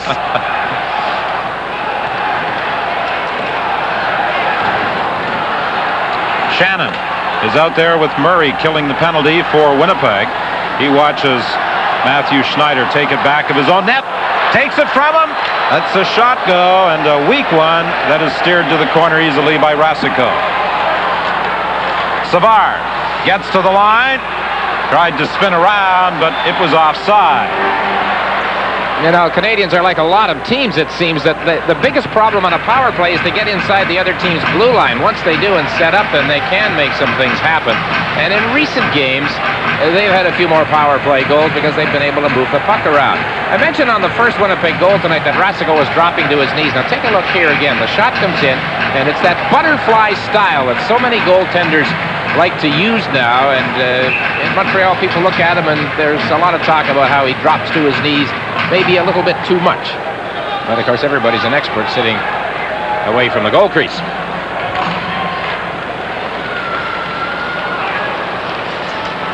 Humana Dumps it out. Brisebois will fire it right back in. Savard has it in the corner. Savard back to the line to Schneider. He'll feed it back to Savard. Savard takes a look for LeBeau. Back to Savard, to the point to Schneider. Over to Savard. He faked. Back to the point. Schneider dumps it into the corner. Now back to Savard. So far, the Canadiens haven't been able to get a shot. They've had pretty good puck movement. Another penalty coming up to Winnipeg. Troy Murray will be going off.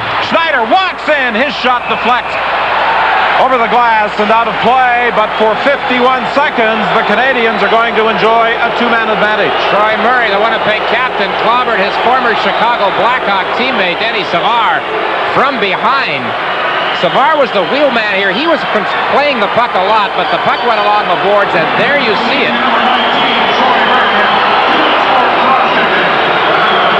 It's a cross-check. The fans upset with the call.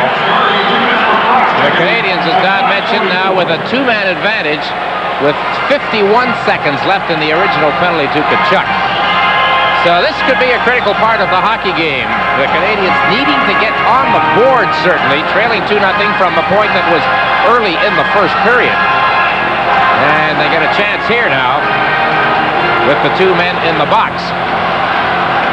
So you got Mike Eagles, an old pro out there, as the lone forward.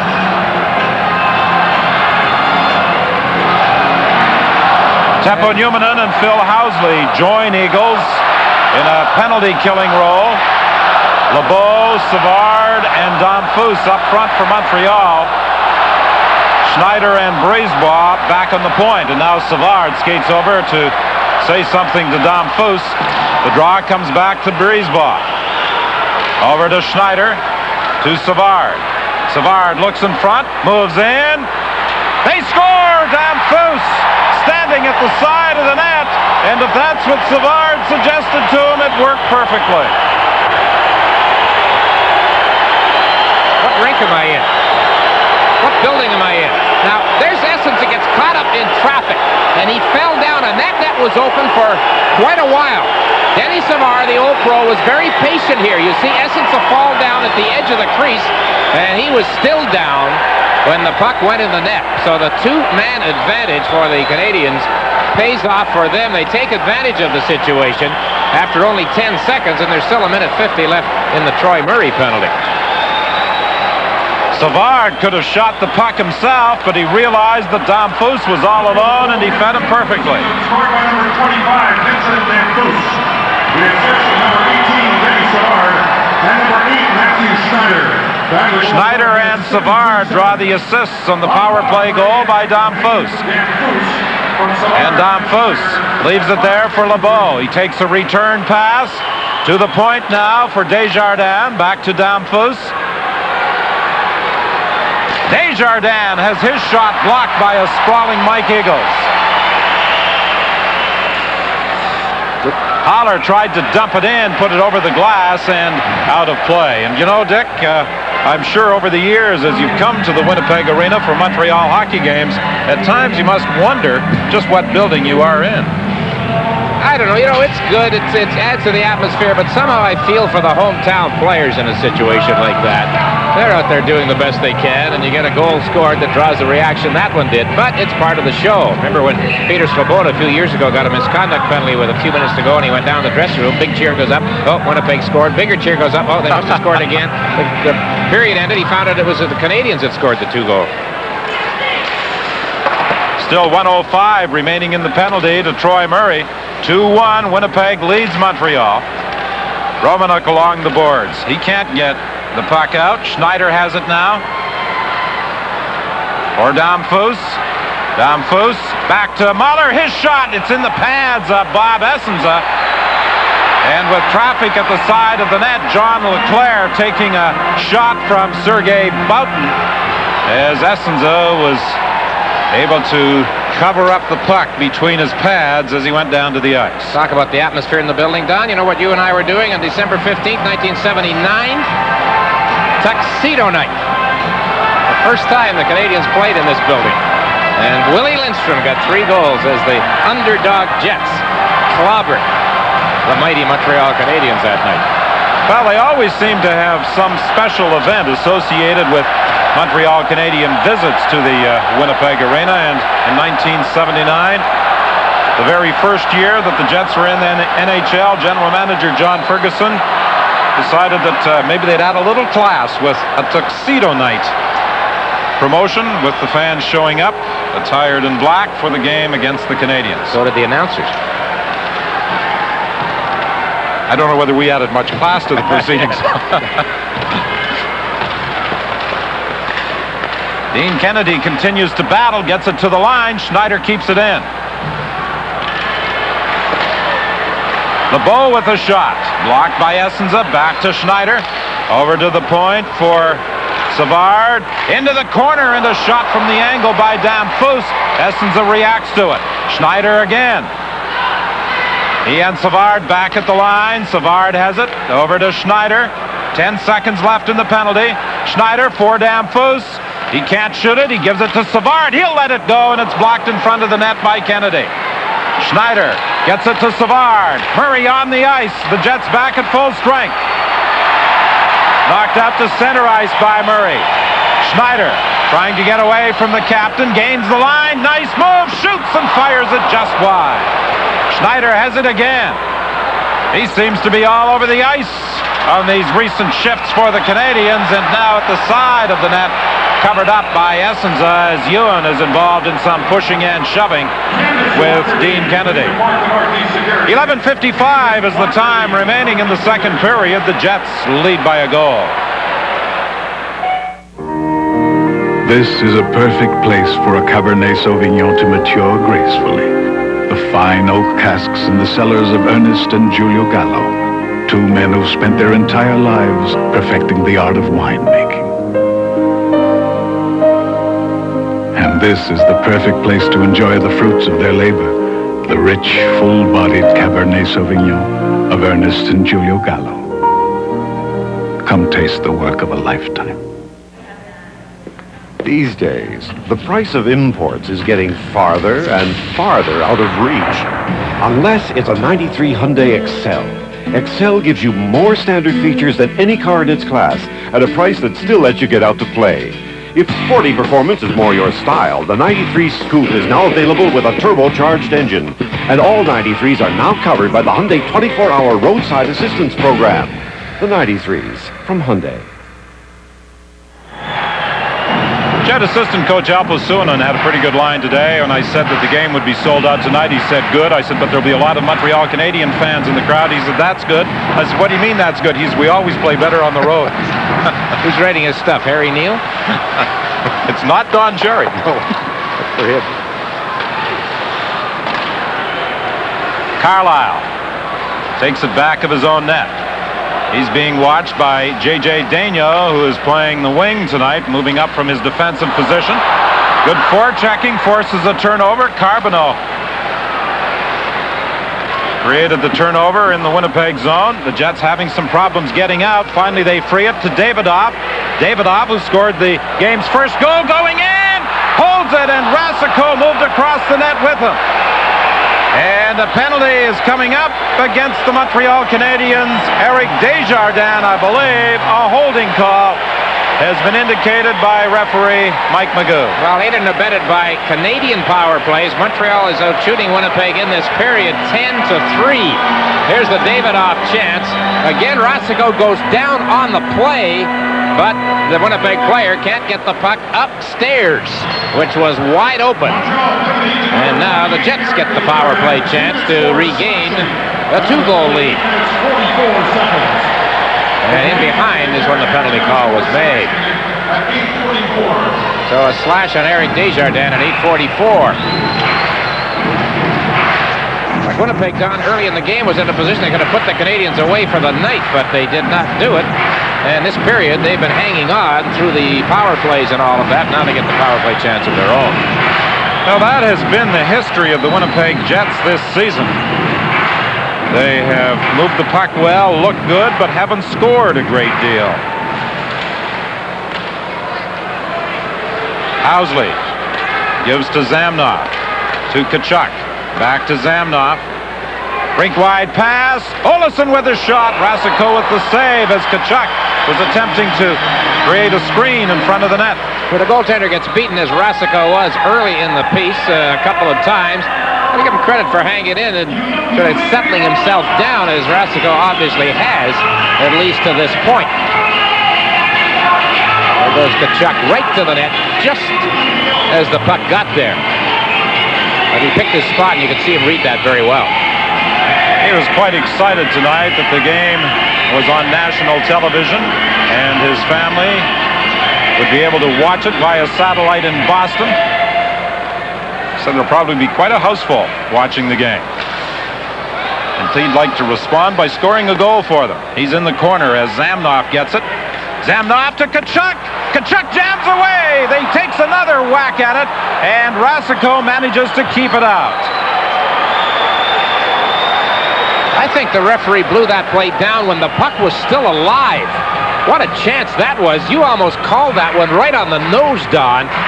We saw Tkachuk coming out of the corner before on that previous play, and here he is playing it the same way, only this time he gets the puck. Look at that. I don't think Rasico knew he'd stopped it. So a good heads-up play by Tkachuk, and they just failed it. Tkachuk has it again in the corner to Zamnoff. To Tkachuk. To Zamnoff, to the point to Housley. Housley shoots! It deflects up into the crowd. Phil Housley didn't play when these teams met in Montreal back earlier in the season. He was injured, but of course he has played a lot of hockey against the Montreal Canadiens through his years with the Buffalo Sabres in the Adams division. Housley has 21 assists. He leads the Jets in the playmaking department. With an update, here's Ron. Thank you, Don. We're going to the Northlands Coliseum in Edmonton. The St. Louis Blues leading the Oilers 2-0 in the second period and working on the power play. Bill Ranford stops a shot from the point, but Brendan Shanahan to Brett Hull in tight, and Hull's goal makes it 3-0. The Blues leading Edmonton at Northlands. The Blues were into a quick 2-0 lead against Calgary last night, but they wound up losing the hockey game. Tonight, they're in front 3-0 over Edmonton. Housley gets it over to Olesen. Back to Housley. To Solani. Solani looks in front for Steen. Olesen raced in from the point, but he couldn't get it to him. Solani has it again. To Eriksson. Eriksson tried to cut out front. Solani gets it to the line. Housley's shot. That's blocked. Eriksson gets it in the corner. Eriksson is knocked down. The puck loose. Solani in there trying to help out. He's got it tangled up in his skates, but manages to get it to the point to Housley. Takes it back. Solani with a blast off the glass wide of the net. Olesen throws it back of the net. Goes all the way around to Solani. Solani having problems controlling it. He's checked and it's dumped down the ice by Savard.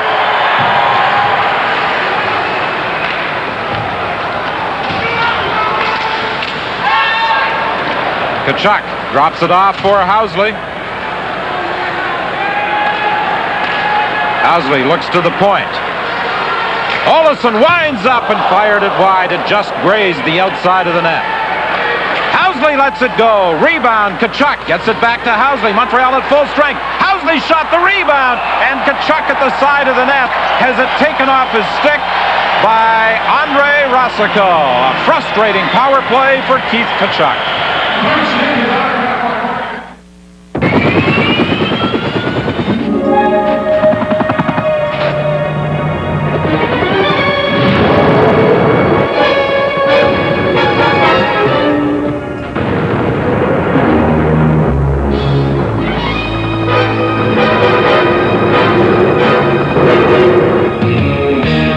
Filtered Miller Genuine Draft from Molson. Get out of the old. Get into the cold. If you depend on your truck to last, here's news you should never forget.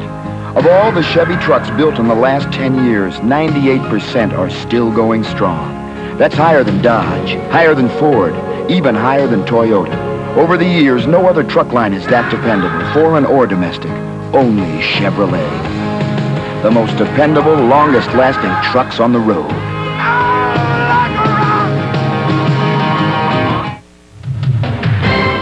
Back in Winnipeg, and we travel east to Ottawa, where the Philadelphia Flyers and Ottawa Senators are tied 1-1 until Claude Boivin scores his 5th goal of the year. He had the winner against Quebec earlier this week, and again is opportunistic. Dave Brown draws an assist, and it's the Flyers leading the Senators 2-1 in the second.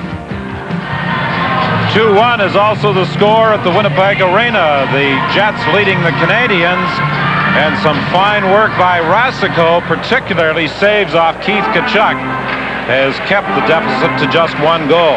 Rasico held things up here. They gathered around. It was tough for us to see exactly what his problem was, but it's something with the finger now. I guess he had some tape on his finger that came off, or he wanted to get off. In any event, they would not let him go to the bench. It was funny. He started to go to the players' bench, and the referee waved him back. So they did the repair work right at the goal crease, and they're going to face off in the Canadian zone. Rapidly played game down. They are 50 seconds past the halfway point here in the second period. Well, we have not had the parade to the penalty box that we were witness to on the highlights from Maple Leaf Gardens tonight between Toronto and Chicago. John LeBlanc for Boughton. Boughton has a shot, go off a leg. Keane frees it now for LeBeau. He crosses with Dom Foose. Drop pass for Dom Foose. He overskates, and back comes LeBlanc. He leaves it there for Troy Murray. Troy Murray looks for someone to give it to. LeBlanc is tied up. It comes to the side of the net. Rasico left it there. It's moved along the boards for Keane. He can't get out against a pinching Teppo Numminen. Now Haller tries from the other side. He dumps it to center. Boughton turns it back the other way very quickly. However, the Canadiens clear the zone. 8:28 remaining in the second period. 2-1. Winnipeg leads Montreal. And a whistle on the play as the puck was hit with a high stick. A high stick held by Mike Keane, the Winnipeg native, who is enjoying his best season in the National Hockey League. His record of +22 going into this game put him 3rd in the plus-minus category overall in the NHL. And Mike Keane has played very, very steady hockey, and now playing along with someone like a Stéphane LeBeau, who is amongst the top 20 point scorers in the NHL. It's given Keane a chance to add a bit of a new dimension to his game. He's done his job very well. He was a great Blue Bombers supporter. I want to tell you that, Don. Very upset. He was really getting it from the Canadiens Monday morning after the Grey Cup game. Well, I was talking to quite a number of the Canadiens today, Keane being one of them, Brian Scrudland another. They were talking about the Grey Cup game and the performance of Doug Flutie and the inability for 3/4 of the football game for the Winnipeg Blue Bombers to score. Finally losing, of course, 24-10 to the Stampeders. But, you know, I thought Keane did a very nice thing last year on national television when he publicly thanked his parents for the many hours they spent, early morning hours, in driving him to and from practices. Davidoff checked at center ice. Kjellberg drops it off. Muller goes back to the net, tied up there by Zamnoff. However, the Jets can't clear. Sean Hill keeps it in. Kjellberg with a shot right on. And the rebound is cleared to the boards by Eagles. He can't get it out. Kjellberg has it. Kjellberg for Muller. Muller back to Kjellberg. He lost control of it at the side of the net. Finally, Dean Kennedy comes in to help out, but Bob Essenza reached out and grabbed the puck. It's pretty much a new setup here. Kurt Muller, along with LeClaire and Kjellberg for the Canadiens as part of the line juggling, with Brian Bellows under the lineup along with Gilbert Dion. Well, next Saturday, the Calgary Flames play in Ottawa against the Senators. And that game will be seen in Ottawa and Manitoba West, while it's a traditional Adams Division matchup at the Forum, the Boston Bruins and the Canadiens. And I can tell you, the 2 games they played this year have been fine entertainment. We hope for more of the same on a hockey night in Canada 1 week from tonight. 7:23 is the time remaining in the second period at the arena. 2-1. The Jets lead the Canadiens. It's offside. Matthew Schneider unable to keep the puck in at the blue line. We should do some updating of news in case people have just joined us, as they say in broadcasting, but the news earlier tonight was that Kevin Lowe, longtime Edmonton Oilers defenseman, has been traded to the New York Rangers for future considerations contingent on the Rangers signing Lowe. Well, Mark Messier undoubtedly had some influence on Neil Smith to acquire his former Edmonton Oilers teammate. Now they're hoping he has some influence on Kevin Lowe to sign his contract, maybe. Although that may be a little more influence from the dollar than cent side. But, you know, we talked about Kevin. It's too bad that Kevin Lowe's been sitting out all this time. I mean, he loses, and hockey fans lose. So let's hope he gets back in the league. And Messier, of course, a couple of weeks ago had some very strong comments about Lowe sitting out and how it was very unfair to a veteran and a player of his stature.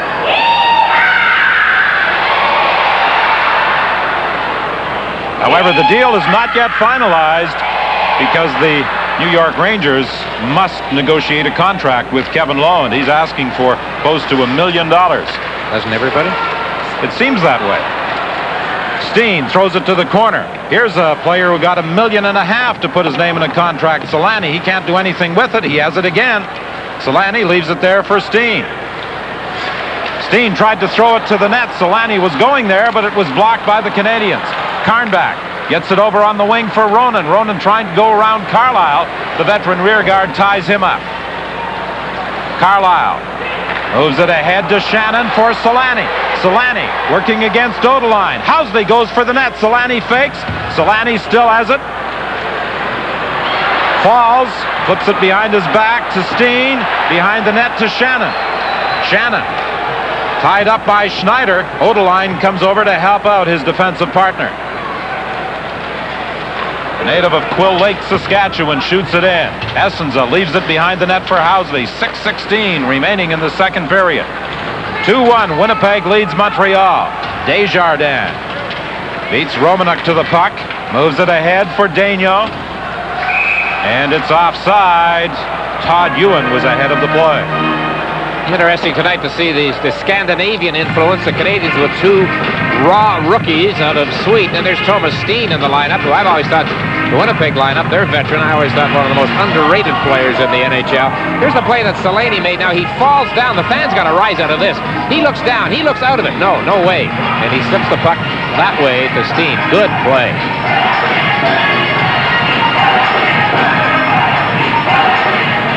Carnback, the rookie for Montreal, really walked right around Steen here a moment ago and beat him cleanly at the blue line. Lead pass for Zamnoff. He couldn't control it, or he would have been in home free on Rasico. Desjardins flips it to Holler, to Daigneault, to Carbonneau. Carbonneau tried to feed it ahead, knocked down by the Jets. Davidoff couldn't free it for Zamnoff. They've tried that play a couple of times. They try it again. Zamnoff runs into Ewan. Gets away from a check. Zamnoff still trying to control. Then he's knocked down, and the puck is picked up by Ewan. The fans react, thinking there should have been a penalty against Holler on the play, but there was no whistle from referee Magoo. Davidoff takes a hit from Keane. Sean Hill has the puck for Montreal. Hill took a hit from Romanuk as he dumped it in. Frederick Olesen whips it around the boards. Hill read the play well, kept it in. Damphus out front, and Leclerc thought he had a goal as he set up Keane, and Keane took the shot, was raising his stick, but Essenza kept it out. Tom Cruise, Jack Nicholson, Demi Moore, a Rob Reiner film, A Few Good Men, at theaters Friday.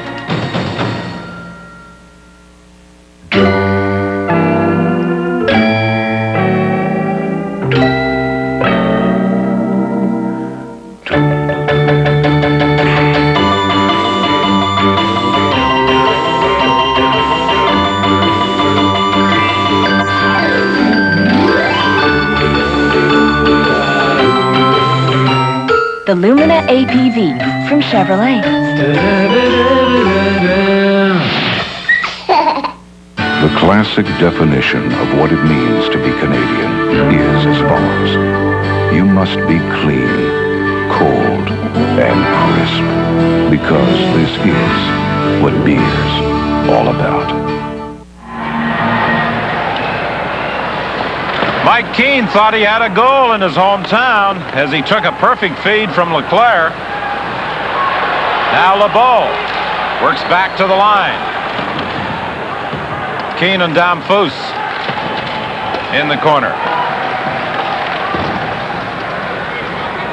Blanc is tied up along the boards by Hill, and they hold it long enough for a face-off.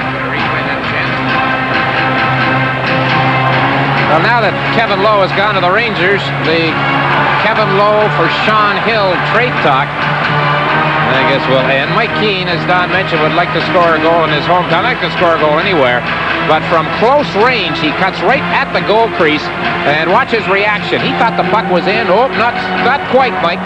Not quite.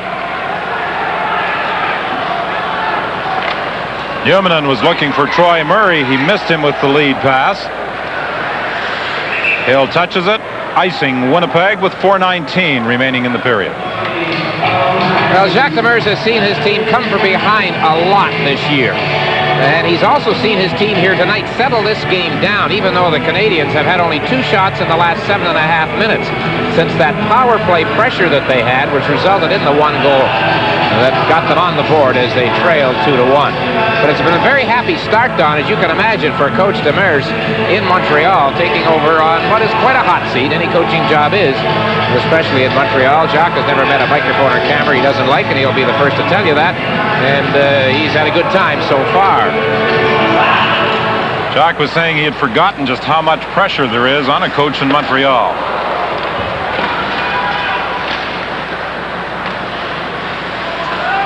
Solani gets away from Damphus. Dumps it to the corner. Odeline is back after it. A whistle on the play as he made contact with a high stick. Lyle Odeline, you mentioned, from Quill Lake, Saskatchewan, and he has family here who made the 5-hour drive from Quill Lake. I used to argue, you know, with the Canadiens, you haven't got enough Westerners on this team, but that was the days of Scotty Bowman, and all they were doing was winning the Stanley Cup. I couldn't argue very long. Let's go to Ron for another update. Oh, well, we'll catch up on that a little later. The game is about to resume. Face off to the right of Rasico. Number 8 draft choice of Montreal. Lyle Odeline in 1986. Thomas Steen, some pretty good footwork to get the puck into the corner. Newman flips it back of the net. Shannon goes after it for the Jets. He leaves it there for Steen. Steen tried to turn it around the other way, but Schneider has it. 3:42 remaining in the second. Newman goes back after it. This will be icing against Montreal. First time in the game we've seen icing calls. First Winnipeg, now Montreal haven't had all that much. Now we'll join Ron for the update.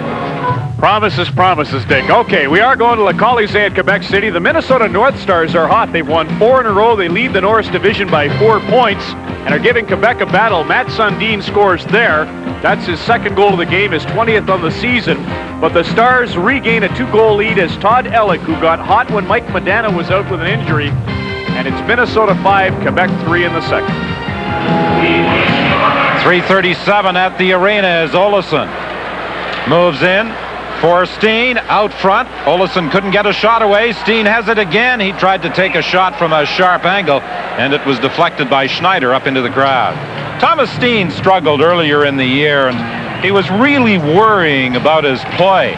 He couldn't sleep at nights because of the way he was playing, and John Paddock had quite a lengthy chat with him and told him to play the type of hockey he was capable of and that things would take care of themselves.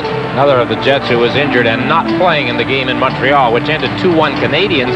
This one 2-1 Jets late in this second period. So these clubs haven't exactly given us shootouts when they've got together this season. Holler plays it off Schellberg and down the ice with Boughton going back after it. Boughton dodges a hit from Muller as the puck is flipped to the center ice area. Fired back in, and Boughton and Muller will go back to the net after it again, although this time Muller simply waits out front for Boughton to make a move. He leaves it for Solani, takes a return pass, feeds Shannon. Shannon is checked by Leclerc. He gets it ahead to Schellberg, a drop pass, nobody there. Holler flips it back in. The Canadiens have to clear the zone. Boughton off the boards for Housley. Housley circles to get away from a check. He's very adept at that move. Steen dumps it in. The Jets make a change. Desjardins has it for the Canadiens. For Leclerc. Rink wide pass. Too far for Shelburne. The Jets start back. Kennedy flips it in on the right side. Davidoff races after it against Holler. Davidoff back of the net. Trying to free it. He's checked as Holler stayed with him. And the Canadiens bring it out. Holler plays it ahead to Savard. Savard looking for someone to give it to. Savard moving in. Gets set. And that went off Essenza. Savard gets it again. Savard with a fine move to escape Olesen. Throws it in front. But Kennedy had his man tied up. Davidoff gives it to Zamnoff. Zamnoff shoots, saved by Rasico. Out front for Davidoff, and he was checked. The Canadiens come back. Broken up at the Winnipeg line by Kennedy and fired down the ice, and this will be another icing call against the Jets with 1:39 remaining in the period. With another update, here's Ron. Thank you very much, Don. This time to the Northlands Coliseum in Edmonton. The Oilers trailing the Blues 3-0 in the second period there. Brent Gilchrist wins the draw. Scott Mellamy follows the puck to the net and beats Curtis Joseph. So it's now 3-1, the Blues leading in Edmonton.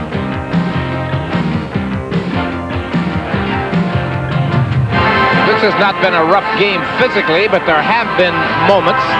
Kevin Holler and Phil Housley right there. Brisebois couldn't get a shot away as he was checked by Tkachuk. Sean Hill at center ice.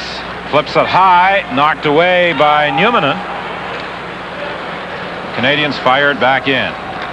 Boughton for Newmanen. To Eriksson. Eriksson, rink-wide pass for Tkachuk. He picks it up off the boards, and he fanned on the shot. Rasko almost fanned on it too, I think. Penalty coming up as Boughton dropped Daigneault. Daigneault trying to move out at the blue line, and Boughton goes to the penalty box with 1:06 remaining in the period. Well, he reacted toward the referee when the call was made, and Magoo reacted back toward Boughton, who might have been very close to getting an unsportsmanlike conduct penalty to add an extra 2. But watch the top left part of your screen here as we see this one.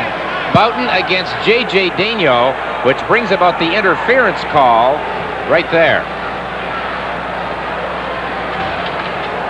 Low-level look at it as Daigneault's down. Now watch, do we see the reaction here? I guess not, of the Winnipeg player on the penalty call.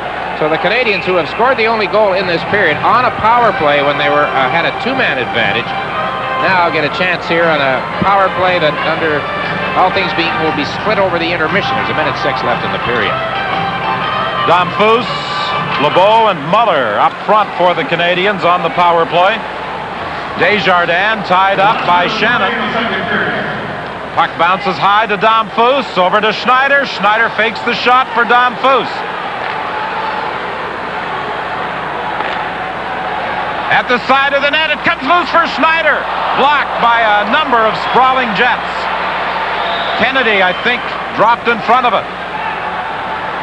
Schneider for Desjardins. His weak shot blocked by Kennedy. He's done a pretty good job of blocking shots tonight for the Jets, and there's a penalty coming up against the Montreal Canadiens. It looks like LeBeau will be going off for cross-checking Kennedy in the corner, but Kennedy may have saved a Jet goal by sprawling in front of Essenza, and he's blocked a couple of others during the course of the evening. Stéphane LeBeau gets his second penalty of the night. He's had only 3 all season. And that's a bad penalty, as coaches might tell you. On a power play, in the other team's end of the rink. Kennedy was positioning himself so well. And that one is called cross-checking. Here's the chance Canadiens had as Muller tried the wraparound after standing by the side of the crease. And there's the Kennedy save, I guess, on the shot by Schneider with that side of the net wide open. Dean Kennedy missed almost all of last season as a result of a severe knee injury. It occurred in November in a game against the Islanders, and he did not return until the playoffs.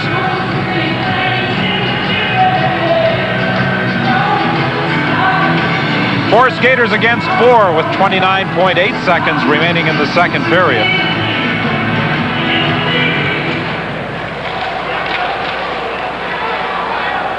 Housley skates back into his own zone before dishing off to Steen. For Housley, he drops it for Solani. Solani dodges a check, gets it over to Housley, back to the line. Olsson to Housley. Housley shoots. Solani was at the side of the net trying to redirect it, but it bounced away from him.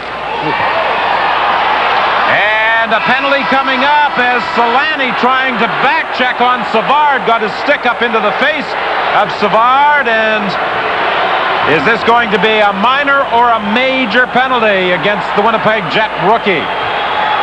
He was trying to lift the stick of Savard. It doesn't appear as though Savard is cut. Here it comes. Solani coming from behind and right there. And I don't think he made contact with Savard's stick even in the, as he was trying to do, no doubt, lift the stick and hook the puck away. Now the question is, what's the call? The Canadiens, of course, will make it look like Denny Savard is cut as best they can. Whether he is or not, I don't know. And it's going to be a 5. Well, if it's 5, Timo Solani will not be around to finish this hockey game. He has the go-ahead goal right now for the Jets. 5-minute major and a game misconduct for Solani. Coming up next, after 40 minutes with Ron McLean. The score at the Winnipeg Arena at the end of 2 periods, Winnipeg 2, Montreal 1.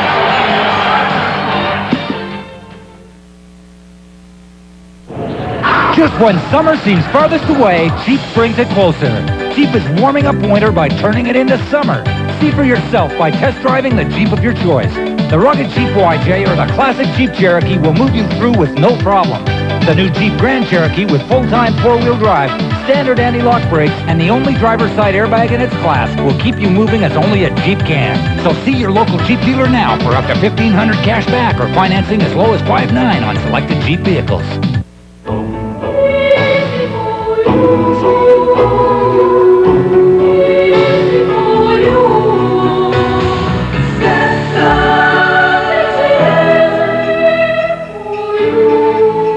The perfect golden moment. It stars a very special friend. It's created in the ideal setting, and it's complemented by just the right wine. Crisp, clean, delightfully dry. Domain Door. Created for you and your golden moments.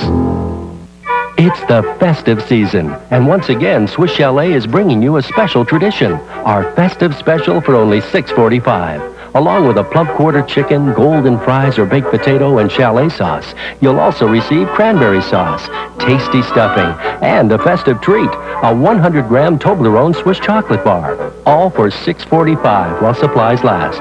It's our way of wrapping up our thanks to you. The festive special, only $6.45. Celebration 93, $25 million in prizes. Who will win one of the 10 cruises? Who will win the Corvette, the Lincolns, the Explorers? Who will win one of the 5 prizes of $1 million? And who will win the grand prize of $5 million? And who will become the first millionaire of the year? Celebration 93, $25 million in prizes. Beauty and the Beast, the ultimate adventure. Will the princess escape, or is her fate? It keeps going and going. Energizer. Absolutely nothing lasts longer. Pick a place where the music's hot, the company's cool, and the fun never stops. So when you're... It keeps going and going. Energizer. Absolutely nothing lasts longer. If you depend on your truck to last, here's news you should never forget. Of all the Chevy trucks built in the last 10 years, 98% are still going strong. That's higher than Dodge, higher than Ford, even higher than Toyota. Over the years, no other truck line is that dependable, foreign or domestic. Only Chevrolet. The most dependable, longest-lasting trucks on the road.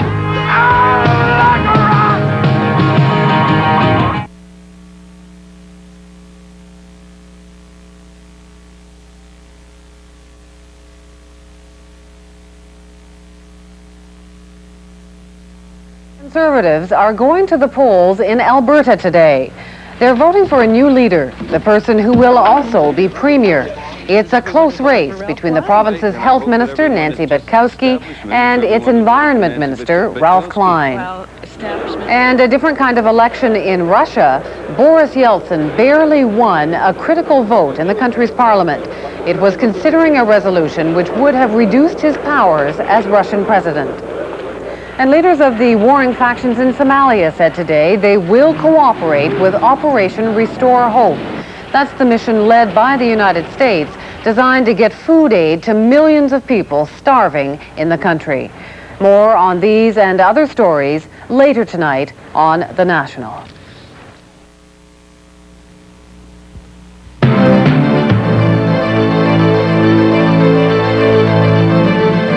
Good evening. I'm Kathy Daly, live at Edmonton's Northlands AgriCom. And I'm Bob Chalmig, and we're here for another live update of the Tory Leadership Convention in Alberta. Tories have been voting throughout the province all day long, not just here. It's an unusual convention, but they will choose a new premier tonight to replace Don Getty. We've got two people to choose from after last weekend's runoff vote. 9 candidates on the slate last weekend. There are only 2 left now, and that's Ralph Klein, the Environment Minister, and Health Minister Nancy Betkowski. We should start seeing results in about 15 or 20 minutes or so, and we'll find out fairly soon who the next premier of the province is. Behind us on the convention floor, the Alberta Progressive Conservatives are paying tribute to the man who led the party in power for the last 7 years, Don Getty.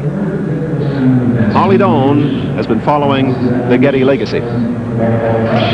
What you see going on behind me right now is a video essay with voices and faces from Don Getty's past and his present. Together, they come together, those who couldn't be here and those who are here watching tonight, to say thank you to a friend. They are thanking the Premier for what they call his 7 years of good stewardship over the province of Alberta. And the names range from those right across the country: Clyde Wells, Premier of Newfoundland; David Peterson, former Premier of Ontario, including the Prime Minister as well, who called Getty a kind of a combination of Jimmy Stewart, gee whiz, shucks, honesty. They all refer to Getty as a great guy, a good man. Thanks for his contributions to the province are coming from people in the oil industry, from native groups, youth groups, and together they have put together this video essay to thank the Premier. And we'll talk to Don Getty a little bit later on tonight. Back to you, Bob and Kathy. Okay, Holly Doan. Now, the guy who's been following the Nancy Betkowski camp for the CBC Alberta News for the last several weeks now is Graham Thompson, and he is there now. Hi, Graham. Hi, Kathy. With me now is Susan Green, who managed Nancy Betkowski's campaign. Susan, how do you see the vote stacking up tonight? Well, it's, from all accounts, a very heavy turnout at the polls, both in rural ridings and in urban ridings. I imagine that some of the early results are in, and I think it'll be a tight race. Tell me, it was very tight last week. You won by, or at least were ahead by 1 vote last week. How crucial was that 1 vote? I think the 1 vote was really indicative that it was going to be a tight race, that people are pretty excited about what opportunities they have in terms of selecting a new premier. And it's really, I think, motivated our side to get out there and put their heart and soul into this campaign. It's almost turned into a mega campaign. You've had 6 other candidates come out. How important or key were they this week to help you get more support out? Well, I think the fact that 6 candidates joined Nancy Betkowski this week indicated that, first of all, they were her colleagues and chose her, and they could work well with her and felt that she would be the right premier. It also helped us in terms of the support, the workers. They were integrated, I think, extremely well into our campaign. We've made 30 to 40,000 phone calls this week. We've been selling memberships, and it's been through the help of all the candidates and their supporters. Tell me, the polls are all closed. A prediction tonight? I wouldn't dream of giving you a prediction right now. Ask me later. Okay, thank you very much. Susan Green, Nancy Betkowski's campaign manager. Kathy? All right, Graham, thank you for that. Des Kilfoyle. No guesses yet. Maybe Des Kilfoyle has somebody who will make a prediction tonight. Des? Thank you, Bob. Yes, with me is Hal Walker of Ralph Klein's campaign. Mr. Walker, how would you describe the mood of your campaign tonight? Well, it's one that's somewhat cautious. We're looking at things today. We're excited and enthusiastic. We've had a lot of good response all over the province from people throughout the past week. But it's, as you saw last week, it's a very difficult one to call. How do you interpret the heavy turnout? We think it's wonderful. I think that it's great that people, Albertans, are getting out and supporting the Conservative Party. and getting involved in that respect. We've seen a huge turnout in Calgary, an enormous rural turnout. We knew the weather was bad last weekend, which made it very difficult. And I think the good weather this week has made a big difference. In Calgary, we've had a lot of people that phoned us, quite frankly, and said, oh no, you lost by 1 vote. If I'd have only come out and voted, I'd have been there. We're hoping a lot of that vote is coming out today. To what extent do you think gender was a factor in this race? It's an interesting one to call. We've heard lots of people say, here, we're women, let's vote for Nancy, she's a woman, and that sort of thing. I don't know if that's a strong movement or not. We've had an awful lot of support from men and women alike in Ralph's campaign, so I don't know what extent it has made, or difference it's made. Prediction?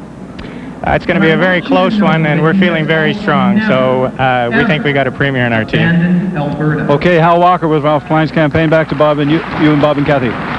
Thank you, Des Kilfoyle. Following the Ralph Klein camp tonight, by the way, we will return you to the hockey game before the beginning of the 3rd period. Kathy? Thank you, Bob. We have a couple of analysts with us tonight who will be joining us again at 9 o'clock for a special program then. Peter McCormick of the University of Lethbridge and Linda Trimble of the University of Alberta, both professors of political science. Well, you two, we've got some quasi-guesses going on in the Klein-Betkowski camps. Why don't you call it? The voting's all but over now.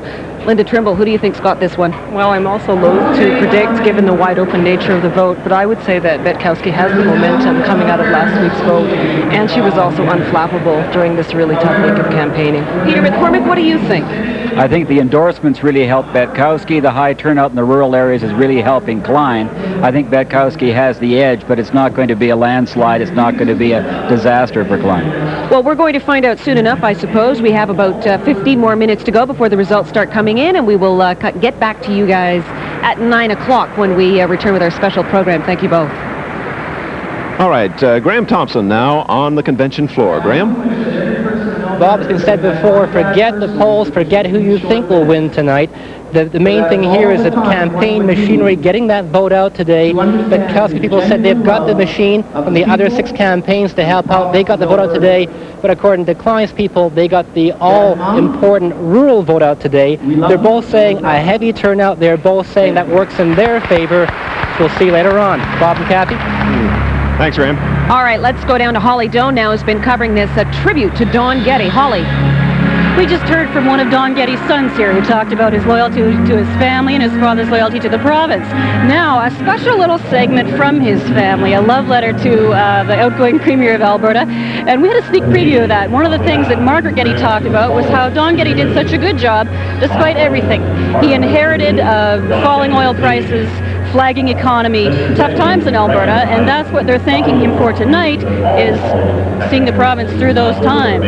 And what they're waiting for is Don Getty to speak. He's next. Thank you, Holly Dawn. All right, as the tribute continues tonight, Graham was mentioning that the turnout has been heavy today throughout the province, and we may suggest that there is some momentum in Betkowski's favor, but boy, it really is a wide-open vote. It's a very different system for choosing a premier. I was talking to one of the organizers for Nancy Betkowski on the floor just a few minutes ago, and she was saying that there's been an incredibly huge turnout of people walking in today. 25 to 30% of the people who came in and voted today apparently were people just walking off the street and buying Tory memberships for $5 and having their say, and she seems to think that that will have an advantage for the Nancy Betkowski camp. But we'll have to wait and see. Results start coming in probably in about 15 minutes or so.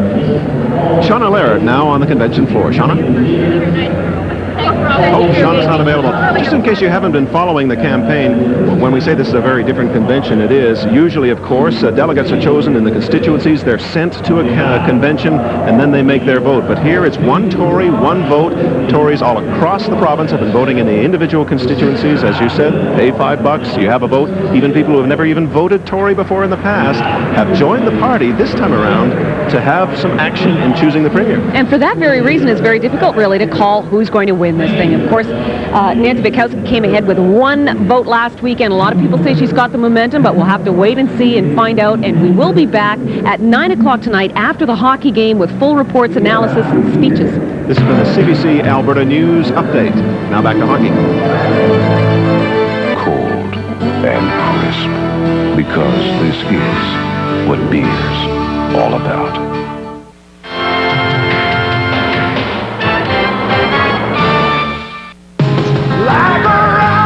If you depend on your truck to last, here's news you should never forget. Of all the Chevy trucks built in the last 10 years, 98% are still going strong. That's higher than Dodge, higher than Ford, even higher than Toyota. Over the years, no other truck line is that dependable, foreign or domestic. Only Chevrolet. The most dependable, longest-lasting trucks on the road. Okay, guy, let me give you a tip. Spoon. Joey, I hear you want to marry my daughter. Well, actually, yeah. See this bowl of chunky? It's loaded with tender meatballs and pasta. You eat it with a fork or with a spoon? I eat it with a fork. I use a spoon! But I respect a man with a mind of his own. Welcome to the family. Chunky, the soup that eats like a meal. This holiday season, Fuji's 2-roll pack of film comes with something very special. 3 rolls. Buy 2 rolls and get the 3rd roll free. Because when it comes to pictures of the holidays, we figure the more the merrier. Thursday. There's a place where cultures collide. The law, my friend, is your law. One town, 2 worlds. Oh, no! And the only bridge is trust. North of 60, Thursday. We're back on Molson Hockey Night in Canada on CBC at the arena in Winnipeg, where the Jets lead by 1 at the end of 2, but we'll see a big Montreal power play to start the 3rd period, and here's how it happened at the closing of period 2. Timo Solani going after Denny Savard's stick, catches Savard with that high stick, drawing blood, and then you see Solani, Mick Magoo, and Ryan Bozek in conversation with John Paddock at the end of the period, but regardless, it's a 5-minute major penalty. Solani is gone, and Denny Savard and the Canadiens will have a big opportunity in the 3rd period here at Winnipeg. Elsewhere, Mark Osborne scored 18 seconds in, and it's stood up 1-0. The Leafs leading Chicago. Still in the 2nd period, slow game at Toronto. Kevin Lowe's been traded to New York, depending on whether or not he can be signed. And Glenn Sather said tonight that he forced the issue publicly so that Mark Hall, the agent of Kevin Lowe, and Neil Smith would do something.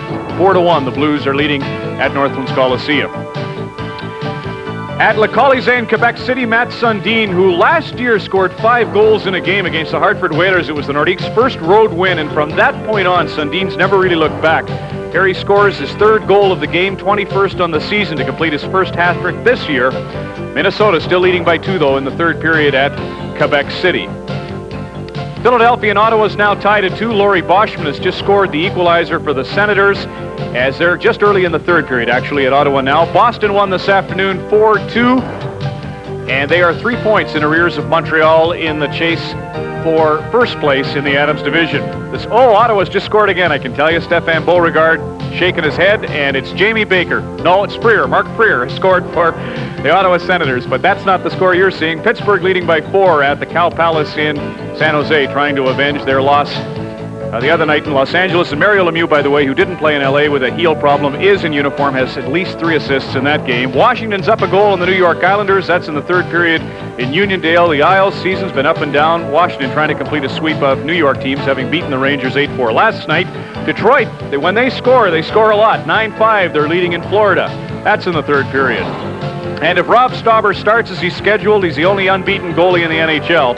He'll be for the Kings against Hartford. We're from Cranberry, Portage, and we have absolutely no idea what Don Cherry does in Coach's Corner. Whit, you explain that to me. I'm not even going to attempt to explain it, but I can tell you this, Ron, that I don't think there are many buildings in the National Hockey League where Don Cherry is more popular than here at the Winnipeg Arena. Montreal on the power play, 4 skaters against 3. Schneider for Savard. Savard going around Housley. Now plays it back to the line. Domfus goes to the net. Schneider over to Brisebois. Back to Schneider. A shot that's kicked out by Essenza, and Housley chops it off the boards and down the ice. 23 seconds remaining in the penalty to Boughton. The 5-minute major against Timo Solani. The Canadiens with Stéphane Lebeau in the penalty box. So for a brief spell, the teams will play 4 skaters against 4 when Boughton comes back in the ice and Lebeau remains in the penalty box. And that happens right now as Boughton is out. Eagles dumps it in. Brisebois gains the red line, fires it to the corner. LeClaire and Olesen tie each other up. Newmanen tries to come out the other way, moves it ahead to Eagles. He dumps it towards the net. Rasico leaves it there for Haller. In 7 seconds, the Canadiens will have a power play. Eagles checks Haller, forcing him back into his own zone. Now a power play of 3:29 as a result of Teemu Selanne's 5-minute major. Montreal trailing 2-1. Haller leads the attack. His shoot-in. LeClaire picks it up, leaves it there for Muller. He tried to kick it back to him. Intercepted by Olesen, but he can't get it out. Now LeBeau looks back to the point. Haller over to Hill. Back to Haller, fakes the shot. There's a shot by LeBeau, saved by Essenza. Haller tries to dump it to the corner, intercepted by Olesen. He clears the zone. Critical part of the hockey game, certainly, as it was in the second period. Montreal with a power play chance, 2 men up, and they scored to make it 2-1. Here they are with a lengthy power play to start this third period, but the Jets are defending very well.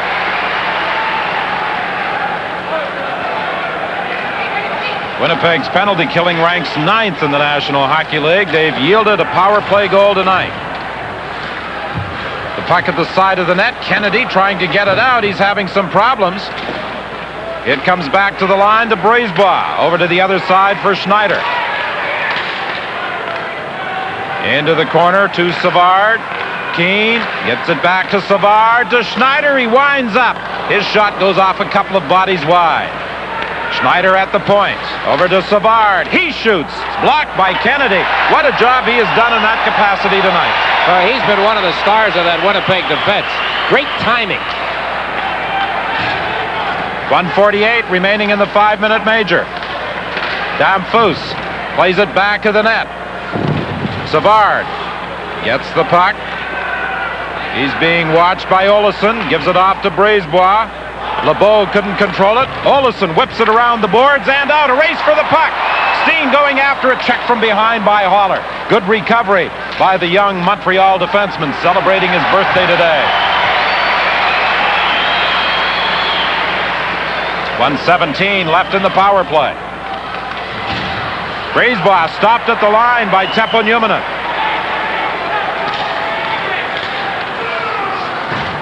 Newmanen gets it again. Can't clear. Newmanen plays it to an open wing, and Shannon will dump it the length of the ice with 57 seconds left in the major. Familiar story here. If the Jets kill the penalty, we'll give them a big lift and certainly get the crowd back into the game, the Winnipeg fans.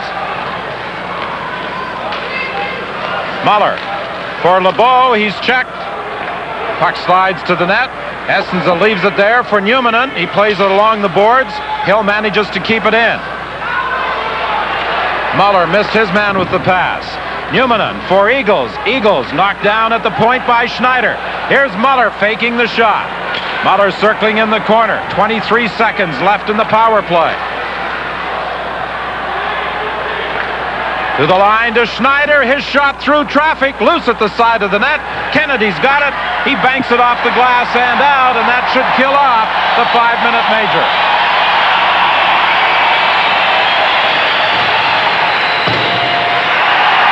The Winnipeg Jets are back at full strength. John LeBlanc had been serving the penalty for Teemu Selanne, who is out of the hockey game with the major and game misconduct. Don, there hasn't been a whistle. They played over 5 minutes. Housley chops it along the boards. Davidoff helps the puck continue into Montreal territory. Back after it goes Haller, and we have our first whistle. 14:34 remaining in the period. This game is coming to you from the Winnipeg Arena.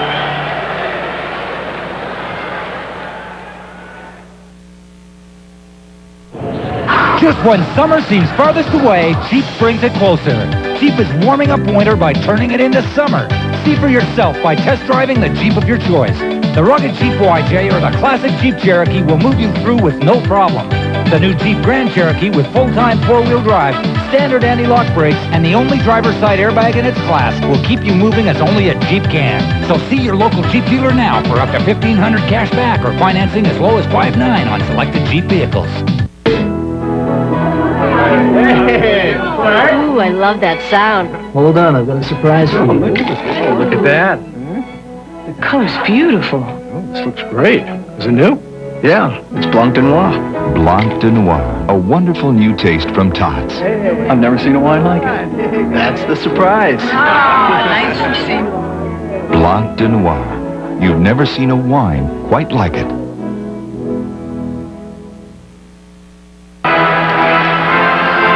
Jacques Demers has been around a little longer than John Paddock as far as coaching in the NHL is concerned. Demers, a two-time winner of the Jack Adams Trophy in Detroit.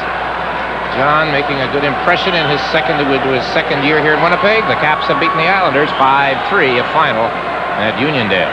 And with that win, the Capitals vault into second place in the Patrick Division.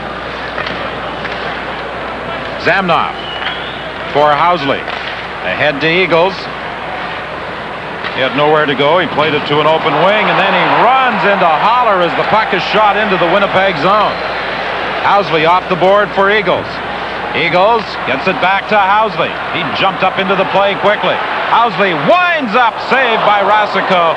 Desjardins picks up the puck for Montreal. Trying to get away from Davidoff. He's forced to circle back. Intercepted by Davidoff and shot back into the Montreal zone. Well, Winnipeg's got to get back to that speed that they showed at the start of the hockey game, and getting the lift from killing the penalty just might do it. 3:19 with Canadiens on the power play. They had just one shot during that time.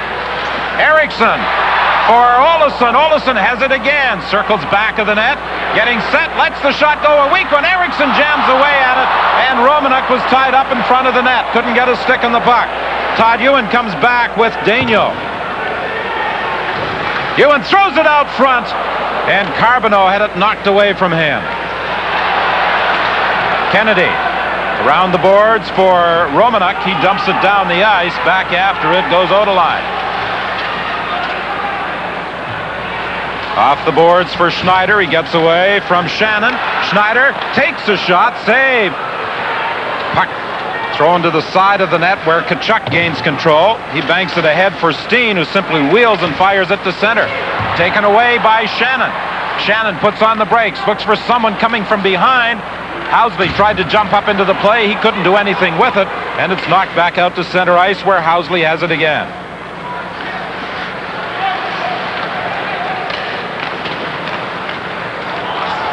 Tkachuk feeds Troy Murray going for the net. Rebound, loose puck, and Shannon couldn't get it past Rasico, who was down. Murray cutting in from the left side.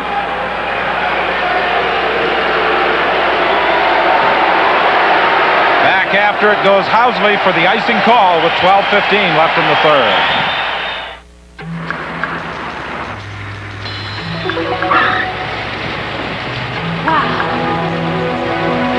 Can we afford to? Can we afford not to? One night. They will take Visa there, won't they? Of course. And how will you be paying, sir? Visa. Accepted in twice as many places as American Express. Visa. It's the only card you need. This is my new Chrysler Magic Wagon. Mom and Dad both love it, especially because it's made in Canada. Mom says it's great with air conditioning, V6, automatic, and room for 7 big people. Dad agrees. And it's safe too with a standard driver's side airbag and an available child seat. Plus, get 7.9% financing or $1,000 rebate. Maybe that's why Chrysler Magic Wagon is the #1 selling minivan in the whole wide world. Advantage Chrysler. Second power play as a result of that penalty.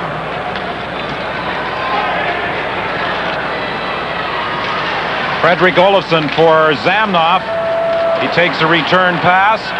Zamnoff drops it off for Romanuk. Romanuk got it tangled up in his skates. Now to the line to Olofsson. A long shot. That's gloved by Rasico and held with Zamnoff in front of the net. Zamnoff started slowly for the Winnipeg Jets, and in his most recent outing, had a 2-goal performance and also picked up an assist in the Jets' 3-3 tie on Wednesday with the Calgary Flames. He has started to improve his play. I wouldn't be surprised if his play may have been affected earlier in the year, Dick, by the lawsuit that he had launched against the Winnipeg Jets. Pretty tough to give your heart and soul to an organization you're suing. Are times changing or what?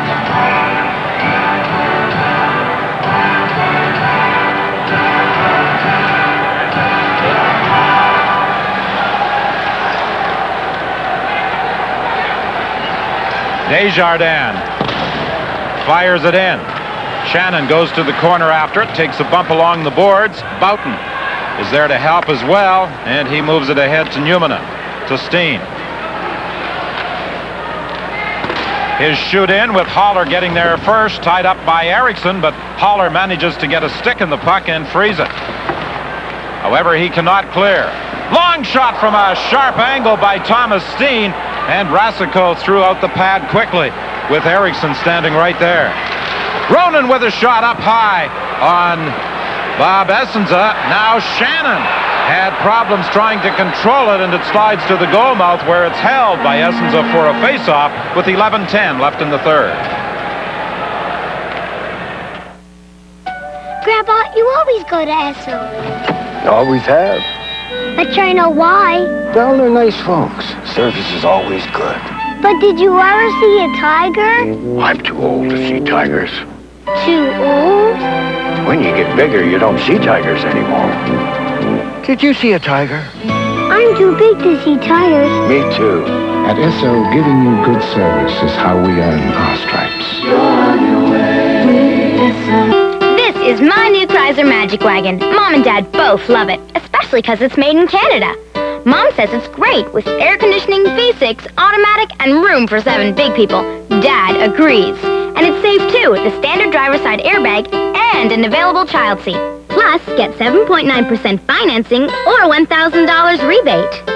Maybe that's why Chrysler Magic Wagon is the #1 selling minivan in the whole wide world. Advantage Chrysler. 15,320 at the Winnipeg Arena tonight, many of them wearing Montreal Canadian jerseys and holding up Montreal Canadian signs in support of the Habs, as they always do each time Montreal visits the arena. But Montreal has not won here since 1988, and they trail by a goal now. Eagles breaks away with Housley. Housley takes the pass in deep, a backhand shot, and Rasico makes the save.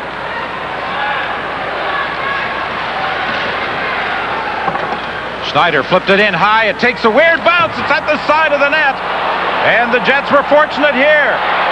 Now they come away 3-on-1, led by Housley. Housley shoots and fires it wide. It was offside, and behind the play, Odeline and Kachuk get sticks up against each other, with the linesman quickly intervening. Well, as his folks watching on the satellite back in Boston will tell, Keith Kachuk is very much involved in the play of this hockey game. Boy, what a chance that was for Winnipeg. I'm a little confused. That was offside, was it, at the line? Everything seemed to sort of slow up when they got to the net. But Matthew Schneider had moved up with the play. Montreal defenseman doing it a lot more this season. And yes, I think the offside call was made on that right wing. And after all of that was over, that's when the pushing and shoving began. The faceoff coming outside the Montreal line. You know, in this third period, despite the fact that the Jets were shorthanded for 3 minutes and 30 seconds, they have outshot Montreal 9-5.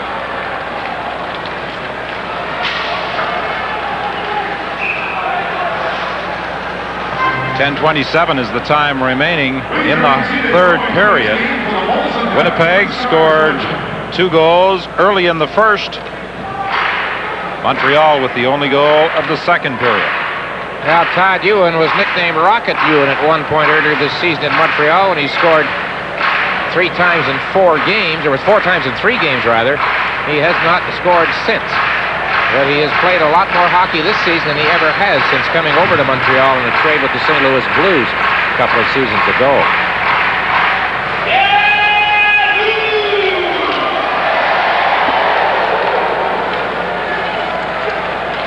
Boughton plays it ahead for Davidoff, but again, a whistle on the play. Offside is the call. Don, this game was going to go down as one of the quickest played in the league this year up until this point. And right here, everything has slowed down just a bit. You got to give Andre Rasico some credit. He was beaten 2 of the first 3 shots, and he stopped the next 28. And there's been some good chances for Winnipeg throughout.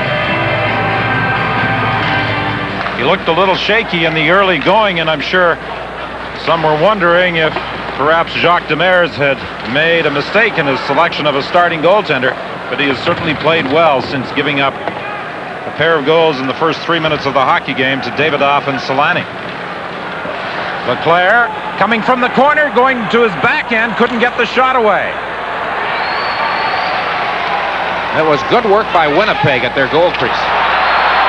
Here's Davidoff. Zamnoff goes for the net. He couldn't get the pass to him. It was blocked by Desjardins. Davidoff had done a good job in freeing the puck and then couldn't pass it through Desjardins.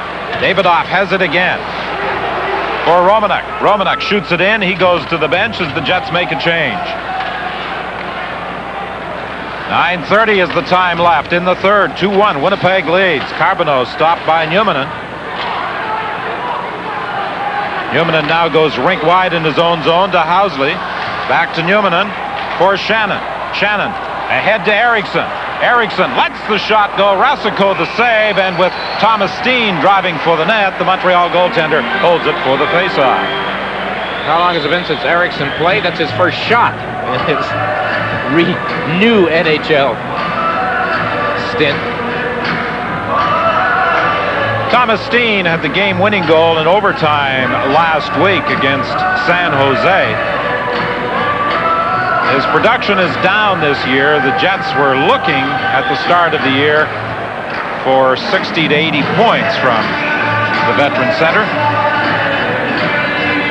Wow, Detroit and Tampa in a wild one tonight. 9-7 the final score there for the Red Wings.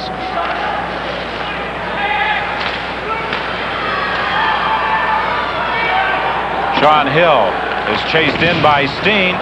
Takes a hit from Steen, but the puck comes ahead to Carbonneau. Carbonneau for Savard. Savard at the line. Slips it through for Brisebois. He attempted to center it, and it was blocked by Newmanen. Savard gets it again to the point. A shot goes wide off the end boards. Picked up by Carbonneau. Carbonneau shoots, saved by Essenza, and Shannon simply bangs it off the boards and out. First time since the early period power play Montreal's had anything looking like a bit of sustained pressure as they try to tie this game. Jets have done an excellent job inside their blue line since that early part of the period. Early in the year, one of the concerns of John Paddock was the play of his hockey team inside their own blue line. He said, you don't have to physically drive guys through the boards, he said, but you do have to get into their path on occasion and make some contact with them, and I think we're seeing more of that in the past few games from the Winnipeg Jets. Well, the word's out on Montreal as opposed to the last few seasons. They can score some goals on you. So I noticed in a lot of the games, Don, lately, the Canadiens are getting this treatment deep in the other team's zone. The other night in Boston, they're just not getting the room that they need.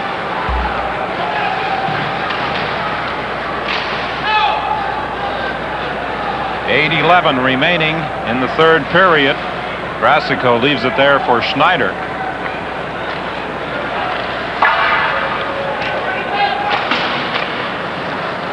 Odeline forced back by Tkachuk. LeBlanc is out forechecking as well for the Winnipeg Jets. Now it's played ahead to Keane, in across the line with LeBeau. Drop back to Odeline. A shot through traffic goes off his skate. Centering attempt intercepted by LeBlanc, and he banks it out. Schneider goes back after it. He spins to get away from a check. Olesen chases it down in his own zone. It hit the referee, Magoo, but now it comes loose for Tkachuk. Tkachuk fires it into Montreal territory and then heads for the bench. 7:22 remaining in the third. 2-1. Winnipeg leads Montreal. Ewan shoots it in. Newmanen races in with Muller. The puck comes free. Leclerc turned around in the corner. Muller gets it. Muller from behind the net tried to center. It was blocked by Boughton. Boughton Couldn't get it out. Muller has it. Gets set. Shoots. It goes off a leg. Desjardins took a shot on the rebound from Muller, and it bounced off a leg out to center ice. The Canadiens looking for the equalizer, applying pressure here in the third period with 6:41 remaining. Centering attempt, it's loose, they score! Haller picked it up.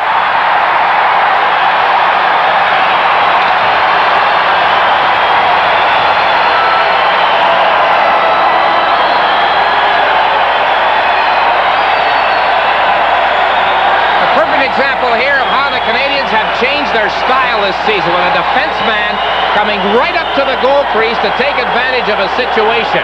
And the birthday boy, Kevin Haller, as the puck comes free for one of the few times in this particular part of the hockey game in the Winnipeg zone, as Essenza, for the second time when the Canadiens got the first goal they scored, he was piled up in traffic. Same thing happened there. We've got a tie hockey game, 2-2 with 6:36 left in regulation time. So for the native of Trochu, Alberta, it's a pretty nice 22nd birthday present. The tying goal late in the third period.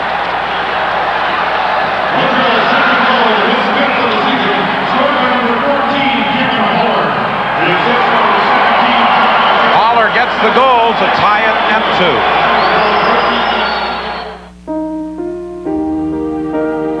This is a perfect place to grow Chardonnay grape.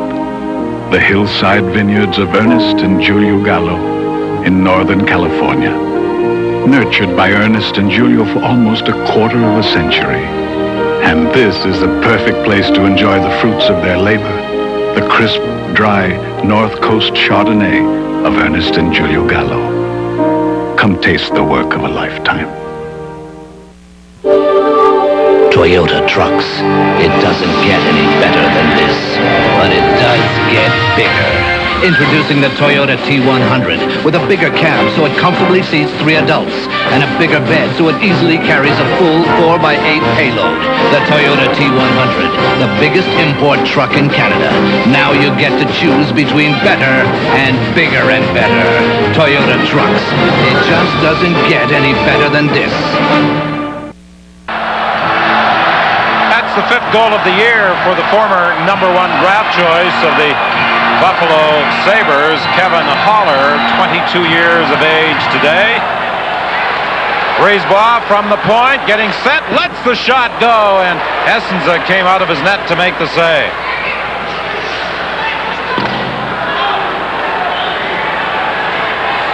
The Jets have been back on their heels for the last couple of minutes. Now Eriksson flips it in. Brisebois off the boards, can't get it out. Eriksson winds up, lets the shot go, and it's blocked by Sean Hill. This time the Canadiens succeed in clearing the zone. Steen, however, will fire it right back in for Winnipeg with 5:43 remaining in the third in a 2-2 hockey game. Carbonneau feeds Keane. He flips it in. Troy Murray trying to move along the boards, kicks it free. Tkachuk tried to go rink wide. It was broken up by the Canadiens. Damphousse has it. He gets it to LeBeau. LeBeau is checked from behind by Troy Murray. The puck loose at the side of the net. And it's underneath Dean Kennedy as Damphousse was poking away at it. We talked earlier about the job Dean Kennedy has done in blocking shots, helping out Bob Essenza. That time he sprawled on top of the loose puck. With another update, here's Ron. Thank you, Don. Grant Fuhrer left the game after 2 periods in Toronto with a shoulder or arm problem, we think. They're checking on Fuhrer. Wamsley's the backup now to Felix Potvin, who comes in, and Dirk Graham beats him on first or second shot of the third period, although Potvin just made a great save. It's 1-1. The Hawks and the Leafs tied in the third at Toronto. And we are tied at 2 here at the Winnipeg Arena. And Dean Kennedy, with that puck loose in front of the Winnipeg net, and 2 Canadiens there, may have saved a possible go-ahead goal. As the Canadiens battled their way through, it's one of the few times the Jets broke down in that way, and there's Kennedy coming to the rescue outside the goal crease. 5:15, the time remaining. Odeline lets the shot go. That hit Keane before it got to the net. Lead pass intended for Tkachuk, broken up at the line and then brought in by Eagles offside. Looking at Chicago and Toronto, Montreal playing in Chicago tomorrow night. And as Don mentioned, the Jets after this game take off into the Patrick division for games at Pittsburgh Tuesday and then Washington and the Islanders next weekend. There's Don Foose. He kept referring, Don, you mentioned last year the way he played in Edmonton, but he got off to a slow start there as well, something like 1 or 2 goals his first 20 games, and he kept saying, well, it's not easy for, especially a French-Canadian player, to come back into Montreal. So much hope to do about the trade and all of that, but he has played his best hockey through these last week or 10 days or so of the Canadian schedule. He scored the first Montreal goal tonight, his 10th of the year. Kevin Holler's 5th in the third period has tied it at 2. Schneider flips it around the boards for Keane. The native of Winnipeg moves it ahead for Dom Foose, then goes to the net. Keane takes it back of the goal, trying to work out front, still has it. Now gets it to LeBeau. LeBeau to the point to Schneider. Schneider couldn't get a shot away, now lets it go wide. LeBeau gains control again. LeBeau tried to slide it through. It's blocked, and Tkachuk starts away for Housley. In across the line for Tkachuk. Backhand shot just wide. Tkachuk has had some great scoring opportunities tonight, but he's either been foiled by Rasico or has fired it wide, as he just did. 4:15 is the time left in the third period.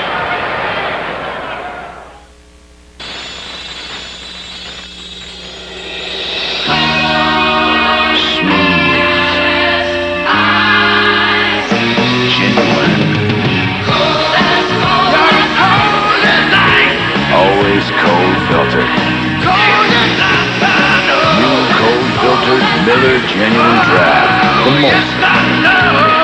Get out of the old, get into the cold.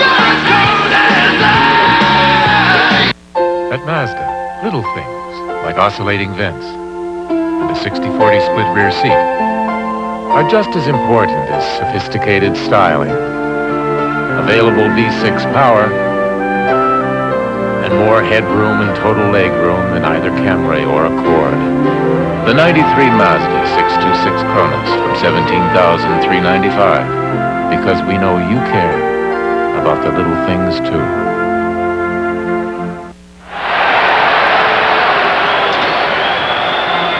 An icing call against the Winnipeg Jets with 3:38 remaining. And right now, with another update, here's Ron.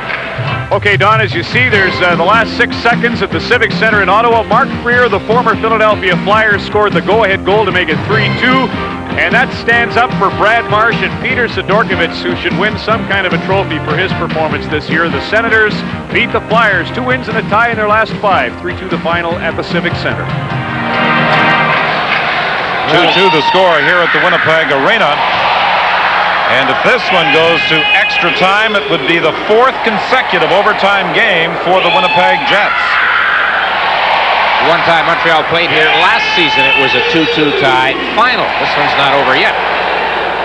J.J. Daigneault with a shot from the point, gloved and held by Bob Essenza.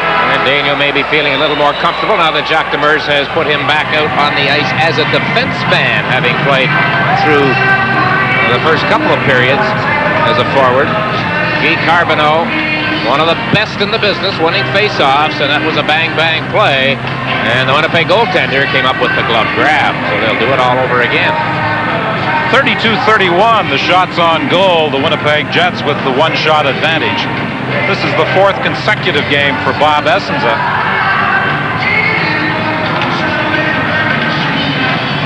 The Jets were involved in a 3-3 draw with the New York Islanders. They beat San Jose in overtime 3-2. And in their most recent game in Calgary at the Saddle Dome on Wednesday night, they saw the Flames erase a 2-goal deficit to gain a 3-3 tie.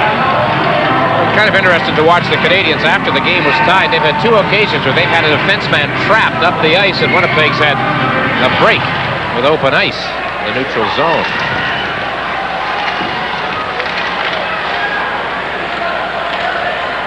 Winnipeg can't clear. Carbonneau with a shot, and Savard at the side of the net couldn't find the puck. Shannon for Steen. Steen gets it to Troy Murray. He knocked it in. Steen frees it, gets it to Housley. Housley moving in, shoots, and Rasico got the end of his stick on it to deflect it to the corner. That's something Housley really does well, jump up into the play. Twice in this third period he has had scoring opportunities. Savard trying to set something up for Brisebois. Brisebois working against Steen, leaves it there, a backhand shot, loose puck, scramble, and it comes up to the line where it's picked up by Shannon. Shannon simply dumps it in with 2:37 remaining. Schneider goes back after it. Olofsson keeps it in. Olofsson throws it into the slot area, nobody there, and Keane dumps it down the ice. A race for the puck, and Olofsson got back to cut off Damphus. Kennedy fires it around the boards, but Keane kept it in. Then takes a hit from Kennedy. It's loose in front of the net. Tkachuk starts away. Tkachuk with Eagles going for the net. Throws it in front to Troy Murray. A shot and the save by Rasico. 2 minutes remaining in the third. Boughton shoots it to the corner. Odeline checked by Tkachuk. Tkachuk tried to free it for Murray, but it went off the end of his stick. Odeline chases after it. Eagles forces him to throw it up along the wing.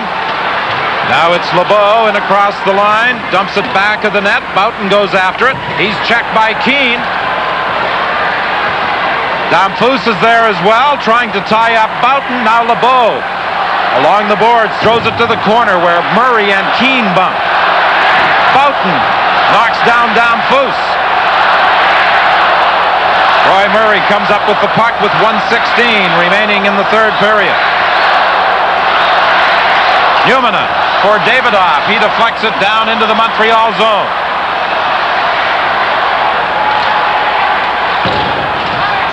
Banked off the boards to center ice. Housley for the Jets.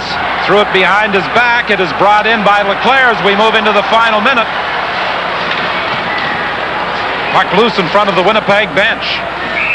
And finally they succeed in tying it up for a face-off with 47.5 seconds remaining in the third. Some giveaways at both ends of the ice by the defense. I think we're looking at some tired hockey players out here. Jacques Demers has certainly shortened his bench a bit for the most part. And there's a battered warrior who has stood very tall tonight for the Jets, Dean Kennedy, number 26.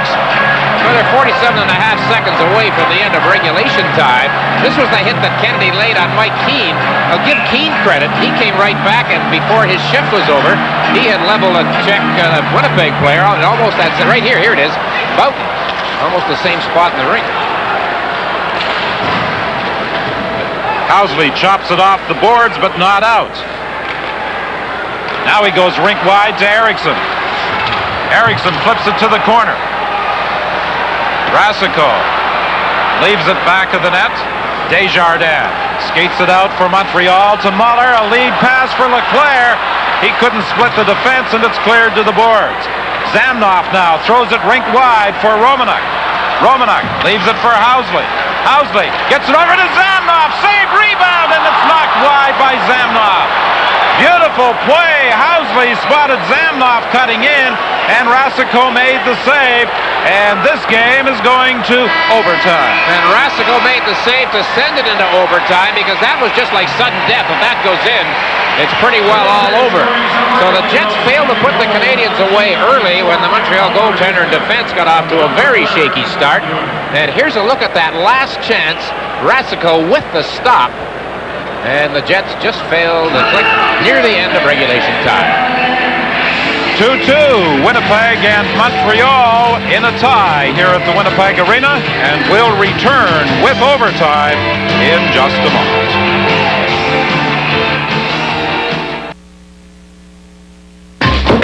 Hi. I did some number crunching last night. Guess how much of our business comes from out of town? 30%. Try 48. Oh. And I looked at our long distance bill. Oh? Guess what we're spending? When did we start saving this much? Since AGT looked at our long-distance calling and recommended a savings plan months ago. With AGT, you get more than long-distance savings, good price, and reliable service. Today, that's real value. Guess how much this bill is? $14.50. Right. Gotta go. AGT. Call for the savings plan that's right for your business.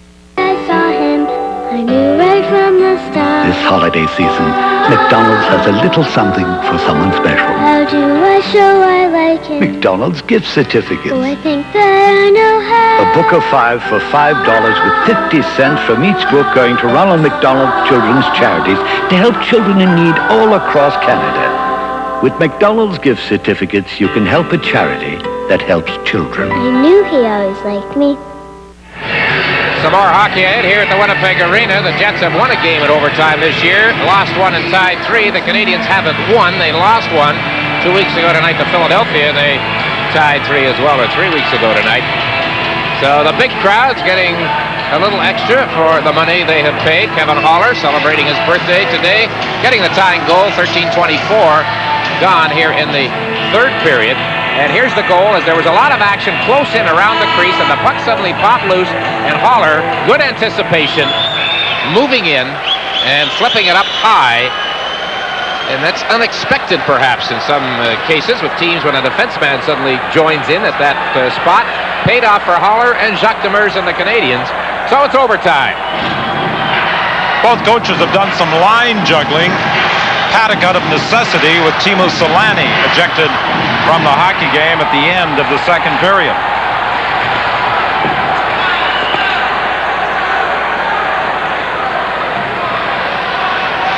Housley initially thought about throwing it up the middle and changed his mind. Schneider whips it around the boards for Karnbach. He didn't see much action in the third period.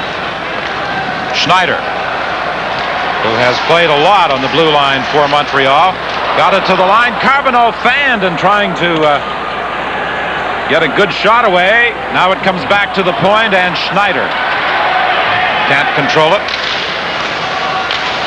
Ahead for Carbonneau. Carbonneau was checked by Olesen, and the puck slid to the goal mouth. Kennedy feeds Steen. Olesen jumps up into the play. Steen dumps it to the corner. Back after it goes J.J. Daigneault. For Keane. Keane is tied up by Olesen. Romanuk runs into the Montreal player Brisebois. The puck goes to the other side, and there's a whistle on the play, and now we have Brisebois and Romanuk attempting to get at each other. Magoo didn't signal a penalty, Don, when he blew the whistle first time. Brisebois took a chance. He poked the Winnipeg player after the first collision.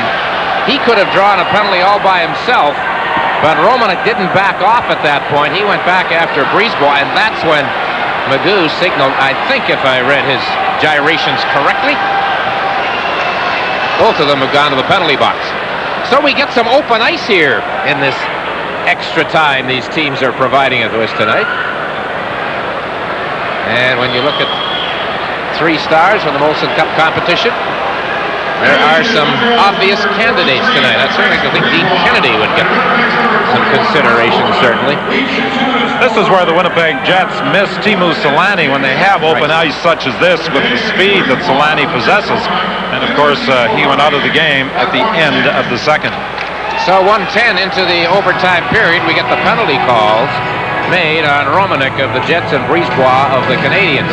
Here it is, lower right of your screen. I guess that's how it all began, with this bit of a scrum.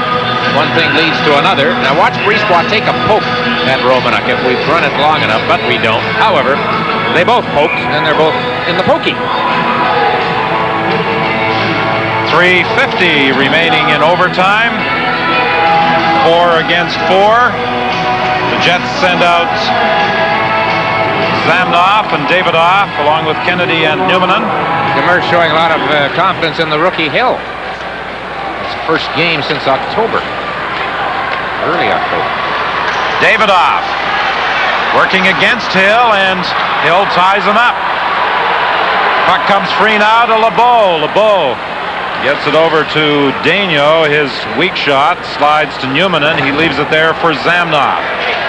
Zamnoff starting out now. As the Canadiens make a change, Zamnoff works in across the line, drops it for Davidoff. He fires it wide. It's on the mesh at the side of the net, resulting in a whistle. Boy, that was a terrific wrist shot by Davidoff. That one had lots on it, and it came from fairly well out. And that's kind of nice to see when a player lets a shot go old-time style like that one. We have another update. Here again is Ron. At Maple Leaf Gardens, the Chicago Blackhawks have gone ahead of Toronto 2-1 in the third period, and here's how it happens. Brian Marchment, who did the damage by scoring the winner Thursday, beats Cam Russell, his second of the year, with 7 minutes to play. It's the Blackhawks up a goal in Toronto.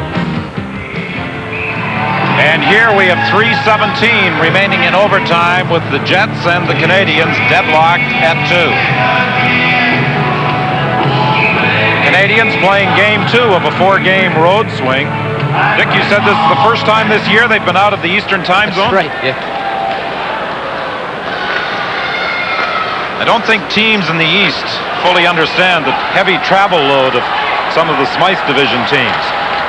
Holler tried to shoot it in. It got up in the skates of Housley, and as it came loose, Dom Foose from a sharp angle got the shot away that Essenza managed to trap in his pass. I remember when Doug Risebrough was traded from Montreal to Calgary, and he had played for the Canadiens for several years. And he said, I didn't know what travel was till I came out here. Best division to be in, Don, is the Patrick. They half their games riding on a bus or taking their own car. They play a road game and they're home the same night.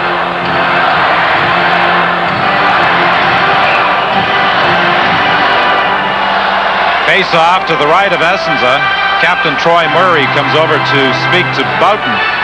Of the Russian players in the Jet lineup, he has the most problems with the language. Davidoff and Zamnoff, for example, can understand most things and can carry on a limited conversation, but Boughton does have some problems.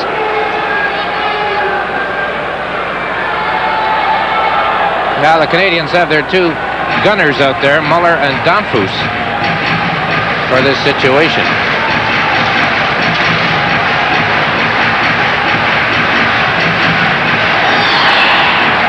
Muller trying to get the draw back to the point. The puck goes to the corner. Housley fanned on it. Comes out front. Boughton tried to clear but couldn't. Now Muller and Boughton go to the corner. Back to the line. Holler in front. They score! Domfus!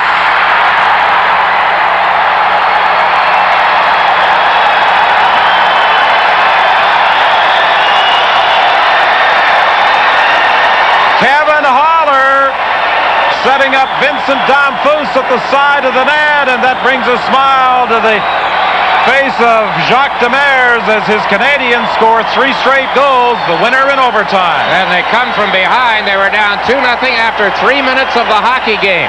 But Holler, a big factor, getting the tying goal. And here's how the winning goal developed. Domfus is left alone, and Kevin Holler spotted him. And there he is with Essenza falling, having no chance.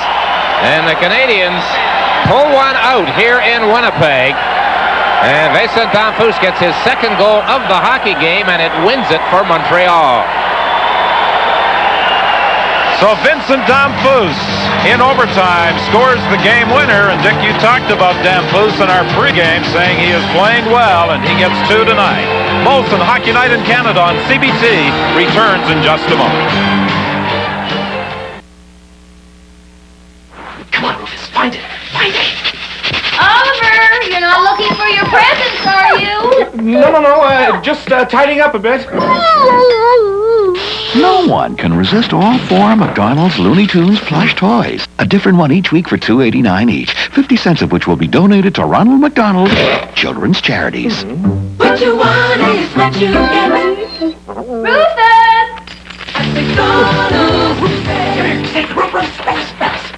In a league of its own. Sports is everything in Alberta. Now at 5:30 and 6. Sports with Mark Connolly on the CBC Alberta News at 5:30 and 6. Weeknights.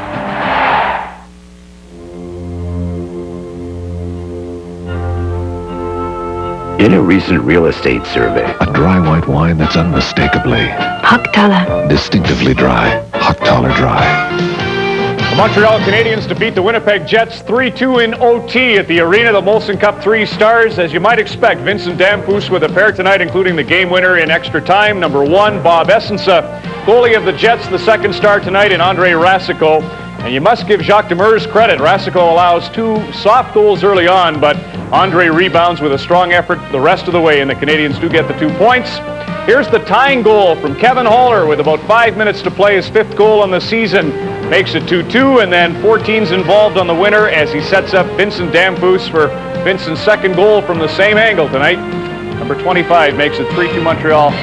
Pride of Trochu, Alberta, on your screen right now.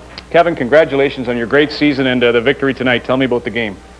We started off a little slow. Our legs a little sluggish. We didn't practice in the morning, and sometimes then we started a little slow. But as the game went on, we started playing our positions a little better. How much of your minor hockey did you play in Trochu to get to Regina in the Western League and eventually to Buffalo and here? In Trochu, I played probably, I think it was about 7-8 years in Trochu and a couple in Three Hills.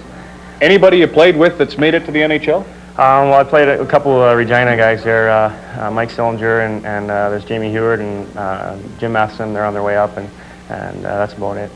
You played your first National Hockey League game in this rink for the Buffalo Sabres, so it's special. Not only is it your birthday, I should mention that, by the way, and happy birthday. Congratulations on that, too, 22.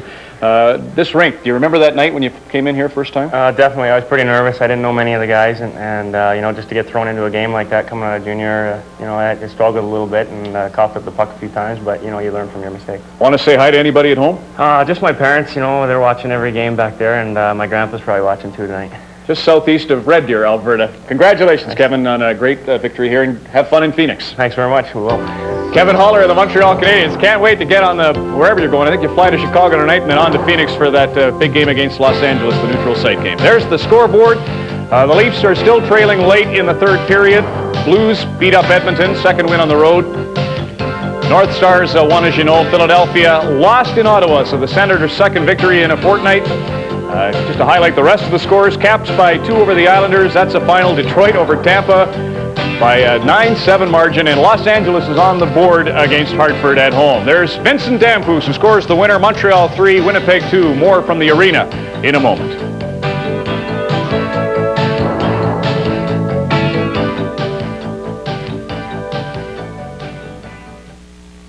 All your life, you've had to play Remember, decimal point. by somebody else's rules.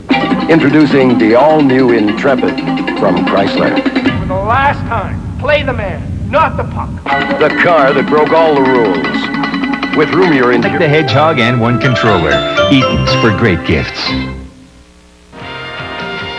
The Winnipeg Jets' undefeated streak ends at 3. The Canadiens defeat them 3-2 in overtime here at the arena. Next Saturday on Molson Hockey Night in Canada on CBC, the Boston Bruins are at the Forum in Montreal to face the Canadiens, and the Calgary Flames will visit the Ottawa Senators at the Civic Center. Thanks for watching tonight, and from all of us, good night.